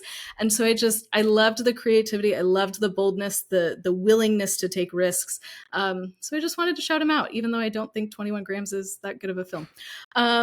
Okay, my top 5 are Peter Jackson, Lord of the Rings. Holy moly, Return of the King, what a feat. Like, oh my gosh. Yeah, what a movie. My second choice is Quentin Tarantino for Kill Bill. I mean, times 2 to everything Jen said. That film is so iconic. It's so energetic. There's just so many things had to be perfect for that movie to work, and somehow all of those things come together to pull this off. So yeah, shout out to Tarantino. My next pick is Gore Verbinski for Pirates of the Caribbean. Yes, I am that person. I am the pirate stan of this episode. Thank you for having me. I was shocked returning to Pirates of the Caribbean again as an adult because it is so good. Like, I loved it as a kid. Watched it way too many times as a kid, but as an adult, it is still very, very good. It still holds up 20 years later. And so again, one of those kind of like movie miracles where everything came together for this to work as well as it does. So shout out to Gore Verbinski for that. And then Fernando Morales for City of God. Absolutely phenomenal film. For all the things that Jen said, just the filmmaking style, the creative choices are just incredible, and it is in keeping with the theme of 2003, a very difficult film to watch, but there's so much in it that is still beautiful, and you still want to keep watching amidst the hard things. I had the same experience as you, Jen, where I kind of wanted it to keep going even after it was over, and it was a really hard movie to get through, but I was also kind of like, I don't want to leave these people. So just, oh man, what an incredible film. And then my last choice is for Park Chan-wook for Old Boy. As we have stated, just an incredible film. I can't believe that it took me so long to finally watch this, but there's just, again, there's so much to it. It's not just an action film. It's not just a revenge film. There is so much meaning. There's so many layers to this. It's shot beautifully. Like, there's just, what a complex film. I cannot wait to watch it again, even as difficult as it is to get through. So yeah, those are my 5. And ultimately, I am going to give this to Peter Jackson for Return of the King. Ooh. I begrudgingly am agreeing with the Academy again. When we started this whole journey, I didn't want to agree with the Academy on this one. I was like, no, I'm gonna be a contrarian. I'm gonna do something different. And after rewatching Return of the King again and just being amazed by it all over again, I was like, everything that went into pulling that movie off is just incredible. And like, I mean, our lists of directors are incredible, but I think for me, Peter Jackson, just the scope of this project and the weight of adapting one of the most beloved series ever to the screen, having this be the third installment of a very beloved trilogy of films. Everything that he does in this is just phenomenal. The size and the scale to pull off a movie like this, and for it to be so good and still be this good 20 years later, I begrudgingly, because I'm agreeing with the Academy, but with my whole heart, because Return of the King rocks, I gotta give it to Peter Jackson. Love it. Love it. Peter Jackson. By the way, for people who aren't familiar, when I did 2001 a couple of months ago, I nominated Peter Jackson for Fellowship, which he won for there as well. So he definitely has a large contingent of fans online who will be behind Peter Jackson when we eventually do get to the vote there, because he outlasted David Lynch in Mulholland Drive, which still upsets a lot of people who still DM me about it to this day. So let's get over to mine, and then we'll see where we're at with the final category. As far as honorable mentions, I've got a couple. I've got Andrew Stanton, who does Finding Nemo. I still can't fully understand what all goes into directing an animated work, but I will be talking to a Disney Pixar animated director very soon, and I'm eager to hear more about it. But I do think that I have to reward Andrew Stanton, because Finding Nemo is such a delight of a movie. And as Sarah, you mentioned, giving it an original screenplay, revised win earlier, I just think that movie is just beautiful, and I love Finding Nemo. My kids have grown up on it, so Andrew Stanton's going to get an honorable mention. Fernando Meirelles for City of God. As much as I wanted to get him in my 5, I just had him on the outside. I'm glad that you both have advocated so strongly for him, Jen giving him the revised win, so I don't have to glow on him anymore. He's already gotten his flowers here. And then the other honorable mention is Bong Joon-ho for Memories of Murder, which is a tremendous movie, but he was still coming into his own. There were bigger and better things coming from Bong Joon-ho, obviously 2019's Parasite, but I do think Memories of Murder captures a lot of the essence of Bong Joon-ho, and there's a lot to unpack there. But again, just outside, really strong field. 2003 was full of great direction. The 5 people, though, that I have nominated this year, I've got Quentin Tarantino for Kill Bill Volume 1. Kill Bill is, for some reason, I feel like that movie's still underrated a little bit by even like Quentin Tarantino fans. And they'll put Pulp Fiction and Inglourious Bastards and even Once Upon a Time in Hollywood sort of becoming this new movie that everyone's lifting up. For whatever reason, Kill Bill's just my favorite. I love the Kill Bill series. If Kill Bill wasn't divided into 2 and Quentin Tarantino got to make one movie like he had intended, I would be giving him my win right now. I just love those 2 pieces so well as one movie that I can't hear, because we're only talking about half of a film, basically, but I have him in my 5. Then I've also got Peter Jackson for Return of the King. What more can I say beyond what Sarah said and what I've already said on 2001? I'm not going to give him my win, though, because I have my only issue with Return of the King in the trilogy is I don't think the editing is as strong as the other 2 movies. He just kept making ending after ending after ending of the movie. Like, it kept going. And I've always wished the movie was a little bit tighter. And I know that's contrarian, because the Lord of the Rings people out there love the extended cuts, and they'll sit through 10 hours of Lord of the Rings movies. I'm not that guy. Just give me a nice 2.5-hour movie and I'll be happy. So he deserves credit for what he did in visualizing making 3 movies at the exact same time and then releasing them sequentially. That's a phenomenal feat. But I've already given him my win for Fellowship, and I'm happy with that. Third nominee is going to go to Sofia Coppola, Lost in Translation. Just like Jen said, I feel like I had to absolutely represent what she did here. She's really a pioneer for female directors of this time period, and this movie is still, for me, her most important work to date. Then I've got Peter Weir for Master and Commander. I'm a little concerned, by the way, Jen, that you have like a bug somewhere in my room here, because I'm doing a countdown right now on my show where I'm counting down the 50 movies that missed the New York Times Best of the Century lists. And one of those movies that missed the list that I felt deserved to be there was Master and Commander. And by the time this episode goes up, those episodes will be released. And I have already recorded them. And I said verbatim, I wish people would make movies on sets and like I said, I'm convinced that you have listened to me recording that episode already.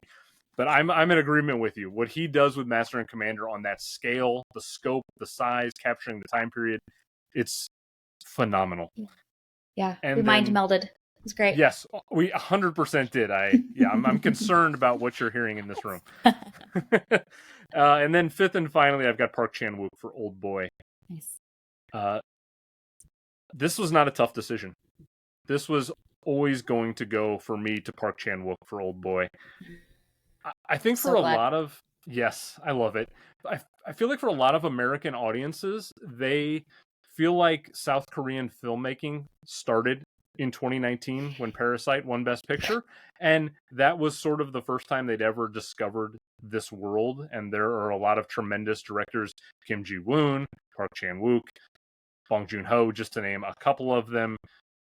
But for my money, Old Boy is the best South Korean film ever made. Personally, it just hits me and affects me in a whole different way. I feel like we're never getting to Parasite if we don't have Old Boy, and this movie doesn't exist. And that long hallway fight sequence has been referenced so many times. The way he pulls it off, the ending of that film is seared into my memory bank forever. The face that Choi Min-sik makes at the end of that movie when he when everything happens and we get the plot reveals and we know where we're at. And I just think Park pulls this movie off at a level that's beyond what anything else was happening in 2003. And so for me, clearly the win there. I love this movie. He's, for what a lot of people think of Bong Joon-ho as they're one of their favorite directors, that's how I feel about Park Chan-wook. I love The Handmaiden. He's got a new film coming out this year. I can't wait to see No Other Choice, I believe it's called. But I'm just a big advocate for his filmmaking style, and this movie is brilliant. I'm so pleased. It's a great choice. Yeah. I'm so glad. So good. Good. Okay, well, we've got three options here because Sarah aligned with the Academy on this one. So Peter Jackson, Lord of the Rings, Return of the King. He will have a chance to win for two of his Lord of the Rings movies if he pulls off the victory here. You can side with Jen. She has Fernando Morales for City of God. And then I've got Park Chan-wook for Old Boy. All right, we are at the big one now. Here we are, Best Picture. All the marbles for this one. Okay. Here we go. So the actual nominee. Yeah, you ready? This is where it gets serious. All right. So the actual nominees in 2003 were The Lord of the Rings, Return of the King, Lost in Translation, Master and Commander, Far Side of the World, Mystic River, and Seabiscuit. Yes, Seabiscuit. Okay. Lord of the Rings, Return of the King, of course, won. Now, because there were only 5 films nominated in 2003, we're going to stick to those rules as tough as it is. We're only going to have 5 nominee spots to fill. Sarah, I'm going to go over to you first. So you will give us your nominees and your Best Picture. All right. So my quick little shout out is to actually The House of Sand and Fog. It's a very hard movie to get through, but I also think it's a really important film. It came out in 2003, so it's over 20 years old, but there's still a lot of really relevant things in that film. I think especially where we find ourselves in 2025, there's a lot of concepts that are explored in that I think are still relevant to us today. And the performances are quite good in that as well. I think the score is also doing work in that film. So House of Sand and Fog is a very difficult film to watch, but I think it's an important film. So I wanted to shout it out. Okay, so my 5 are Return of the King, of course, phenomenal film. It's so good. The pressure to create this film must have been overwhelming. And, when we revisited it, you'll actually be able to hear our review of Return of the King. We had a friend of the pod, Alexis, join us. You'll be able to hear it in our feed next week. So make sure to go subscribe to Movies on Us so you can hear our thoughts on Return of the King. But when we reviewed it, when we talked about it, we just kept saying over and over that it felt like a miracle. And that's kind of how I'm seeing this film is like everything had to come together and work perfectly together to create this work that still holds up 20 years later. So Return of the King, fantastic. My next pick is Kill Bill Volume 1, times 2 to everything you said, Andrew. This film is just incredible, firing on all cylinders, so iconic, Tarantino, just an incredible work. And no matter how many times you watch it, it just gets better and better. And I think that that's a really important like mark of a film, that you somehow don't tire of it. At least I don't. So yeah, Kill Bill, fantastic. My next pick will be a surprise to no one. It is Pirates of the Caribbean. Because I love this movie. Yeah, it is another one that just feels like a miracle to me. It came out at the right time where they're using enough like practical effects so that it feels real and grounded, even though you're watching this really fantastical tale. I think everything just comes together to work perfectly in Pirates of the Caribbean, and for it to still look as good as it does 20 years later is really impressive. My next pick is City of God. This film is absolutely phenomenal. We have gushed on it this entire episode, and it's worthy of all that praise and more. So if you have not seen City of God, just go watch it. It is a phenomenal film, and it is so fresh and refreshing, and also feels so real and grounded. It is a difficult movie to watch because it is 2003, but man, it is absolutely worth it. And then my last pick is Old Boy, which also freaking rocks. Just another one of those films where everything works together absolutely perfectly. You are just strapped in and along for the ride amidst all of the really hard things to watch, but all of the filmmaking components come together that you can't look away even when somebody's eating an octopus, and I was not here for that. But man, that film is just so good. Like I said it before, I'll say it again, I am so excited to watch this again. So yeah, shout out to Old Boy. I understand why everybody loves it now. Anyway, so my pick for Best Picture is Return of the King. I'm gonna be that guy. I'm sorry, everyone. But just the more that I've thought about Return of the King, the more impressed I am. Like I've watched it multiple times, over the 20 years since it came out. But this time watching it from not just like a viewer, but that like analytical movie lens, the more impressed I am with it. And it's such a big movie.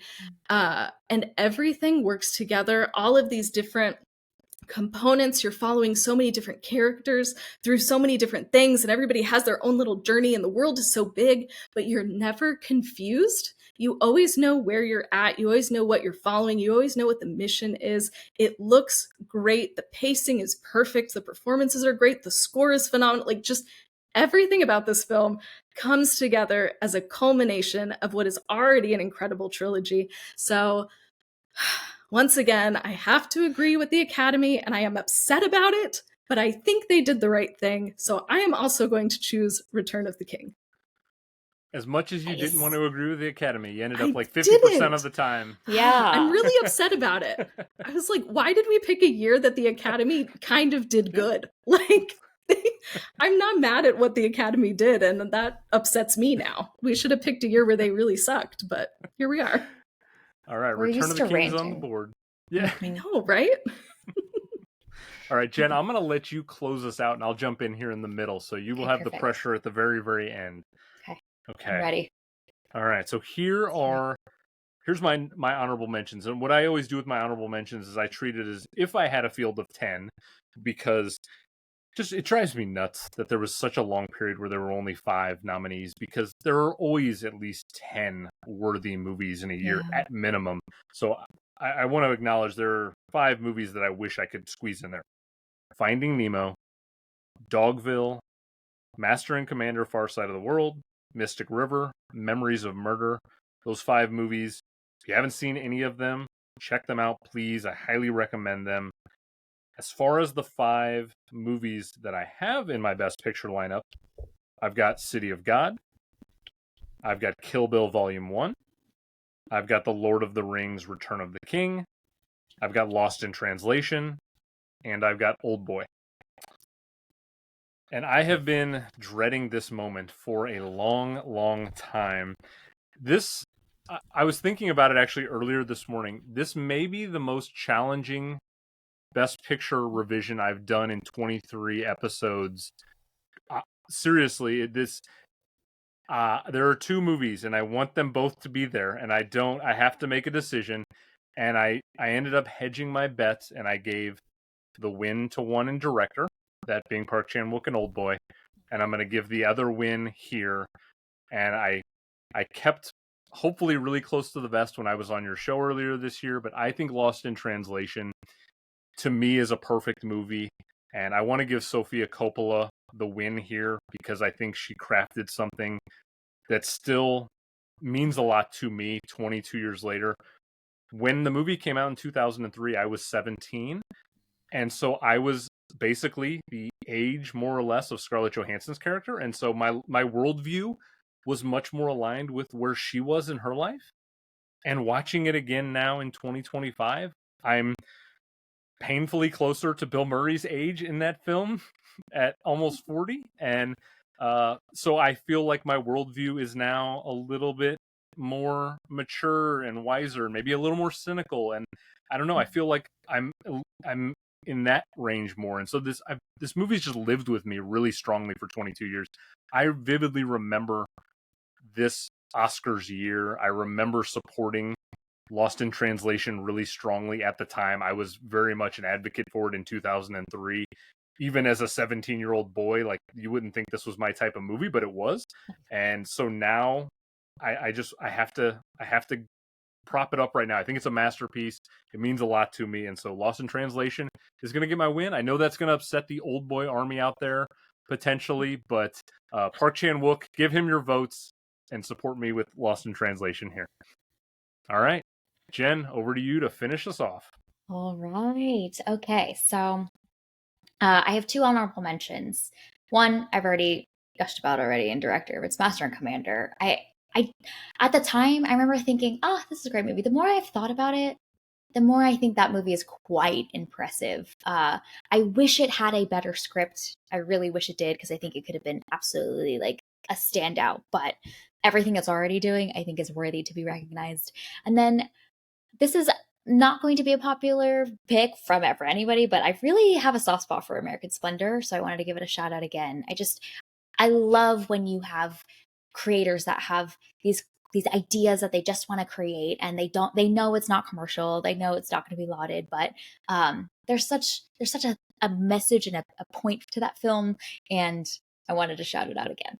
So my 5 picks are The Lord of the Rings, The Return of the King, Old Boy, City of God, Finding Nemo, and Kill Bill Volume 1. So I think Kill Bill's obvious. We've gushed about it a ton, plus on everything we've already said. It is breaking boundaries in many ways. Finding Nemo, I didn't have anywhere else in my film list, but I actually think that this film is really good. From when I think about every category of filmmaking components, it is actually nailing every single one. Like, the screenplay is incredible. The dialogue is super sharp.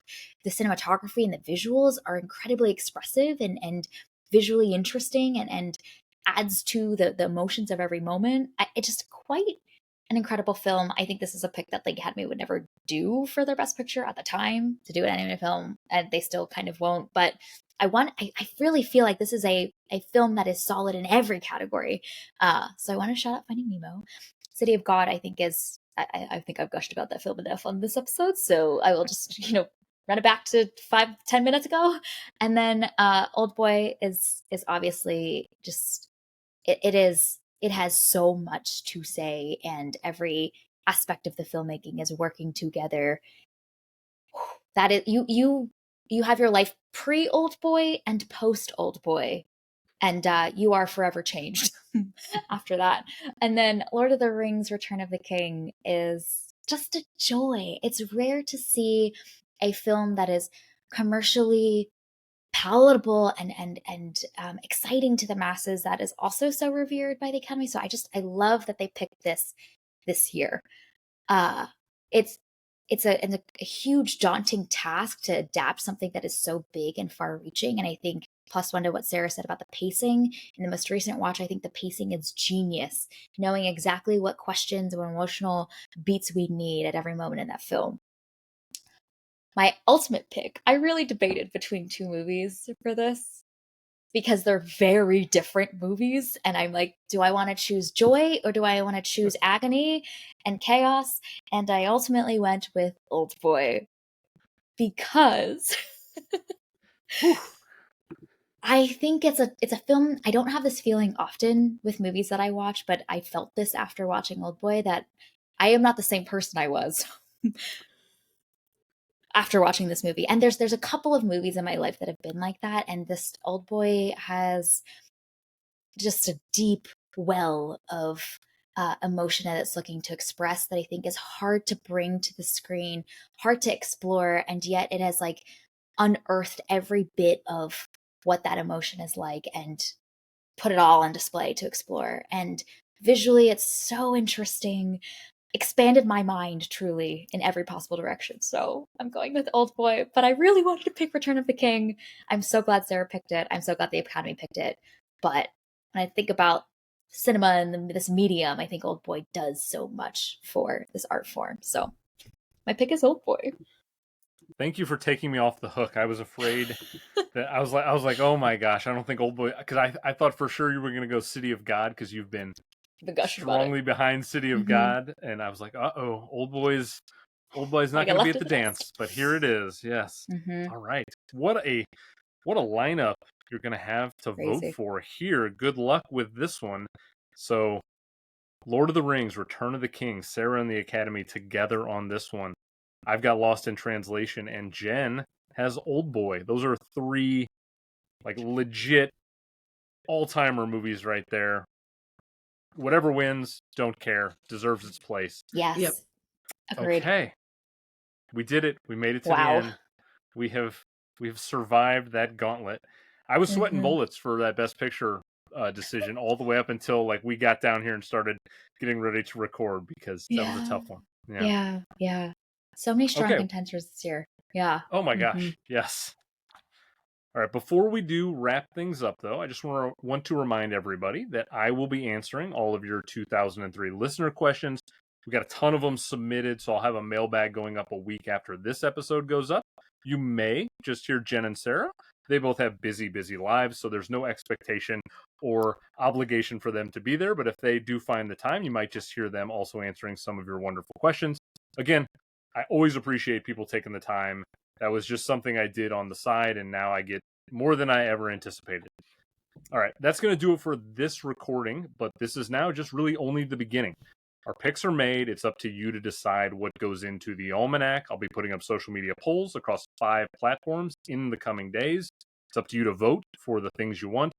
The more places you follow the page, the more opportunity you have to vote on those things that you want. Before we sign off, though, I really want to take a moment to give some time to the two of you, because you are so special to me with what you do as a podcast. Like I already said at the beginning, you're my favorite show. I don't tell that to everyone. I mean it genuinely and honestly. This will go up on Friday, November 7th. You two put out so much content. It's all quality. It's consistent. It's wonderful. Why don't you tell people who are listening right now what's on the way for Movies and Us in November, December? What do you have in the works over the next couple of months? Yeah, so after this comes out, the week after, we are actually going to release our Return of the King review. So check that out, kind of mid-November. Then we're going to do some new releases. We're going to review the new Frankenstein. We're going to do a Predator watch-along episode, which is a ton of fun. We had so much fun watching Predator. Then that is in preparation for the new Predator Badlands film. And then kind of throughout November and December, we're going to have a few more 2003 movies drop. So you'll hear our Mystic River review with friend of the pod, Philip. And then also our Master and Commander review with Cozy Louise. So we got some good new stuff. We got some good old stuff, kind of a mix over the next couple months. And for people who don't know, you also have a second show, TV and Us. So if you're more into the lane of television shows, you two also drop a whole second podcast, which is insane, by the way, that you have the time to do not one, but two podcasts. And you, if I'm not mistaken, you're usually watching like one season of one show, and then you're just like knocking out consecutive episodes. What will you be at this point in time? Because right now you're on Comic Book Shop. Yes, so we do some like extra kind of bonus episodes in between seasons, and so we we'll do the opening scene and the ending scene of an episode and say, are you hooked? And so we did that for a TV show called The Comic Shop, which you can watch on YouTube. It's a really great show. But Jen, what will we be reviewing when this comes out? I need you to gush about it because this is right up your alley. Yes, we will be right in the thick of The Sopranos season 1. I think around the time this comes out, we'll be like right in the middle there, around like episode 5 or 6. Somehow, Sarah and I have not seen The Sopranos yet, even though it is like the iconic show that is one of the best television shows of all time. I personally love Italian mafia gangster films, Scorsese, The Godfather. Oh, just it brings me so much joy. So I am living my best life right now as we are reviewing that we will be reviewing The Sopranos. It is, I mean, incredible, iconic. And so if you want to revisit the show or you haven't seen it yet, or just want to like bask in the incredible writing and performances of the show, come along, watch with us. You can hear us gush a lot and also have some things to say about this show. So The Sopranos season 1, we are covering very soon, and it's great. Oh my gosh, I'm so happy. Do you anticipate doing season after season after season, or are you going to break it up with some other shows? Because that's a lot of Sopranos is a lot of seasons right there. It's been a minute since I've watched them, but 6. Okay. Mm-hmm. Yeah, there's 6 seasons.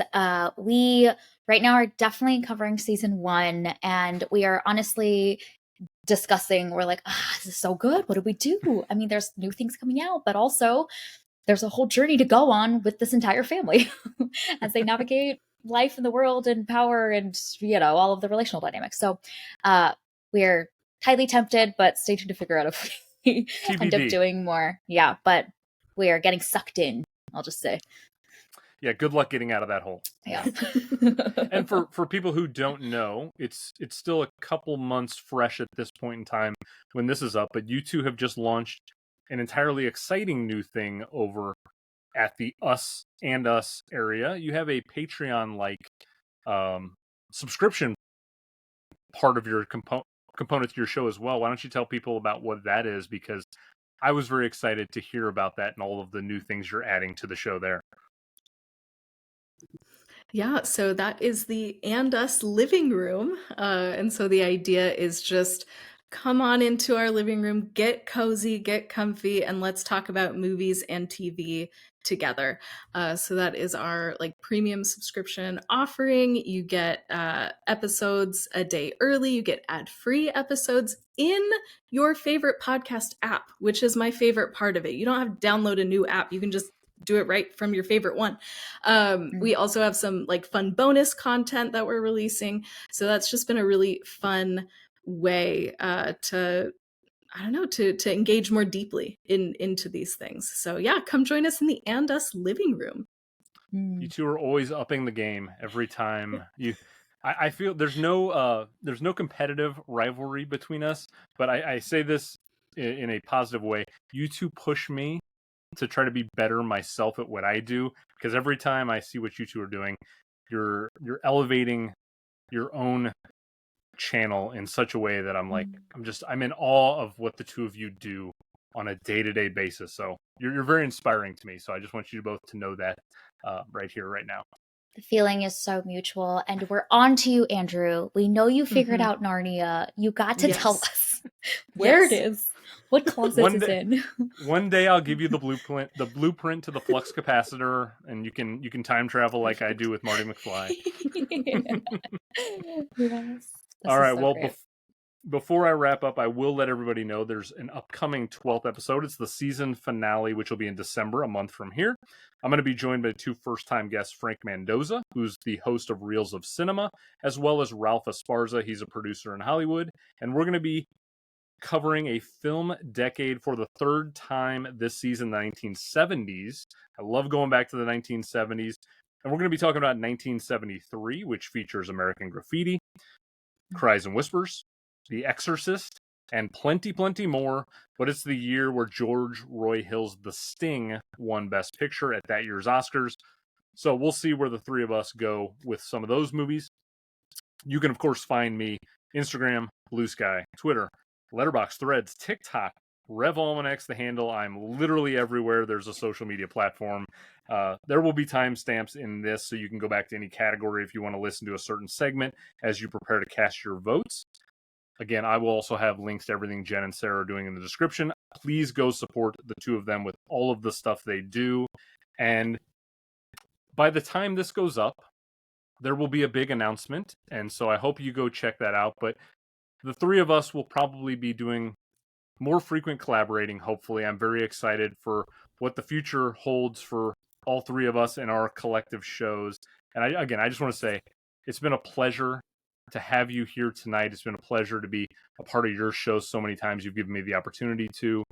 I always hold you 2 up as a model for every time I've ever done a collaborative project, anytime I've ever asked somebody else to like help do something, you 2 never, ever, ever fail or disappoint.